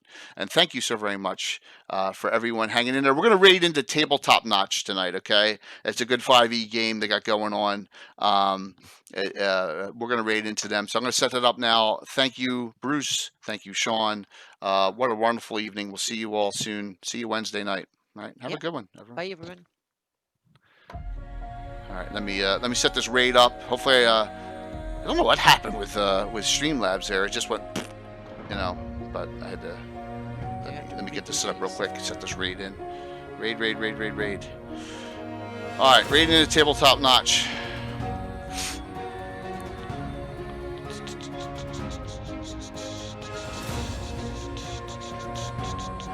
Wow, nice group, a nice amount of people. This will triple actually the amount of viewers they have on now. So thank you so very much. Here we go. 5, 4, 3. Thank you all for the nice comments and chat. Really appreciate it. Yep. Thank you. Raid going in.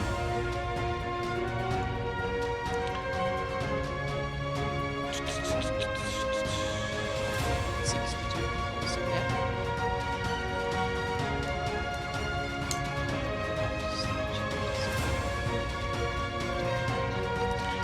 Oh, Sean, that was awesome. Yeah. Thank you so Had much. fun. Thank you guys. Yeah. I Great. Yeah. we've had an animal confirmed going back till I want to say right when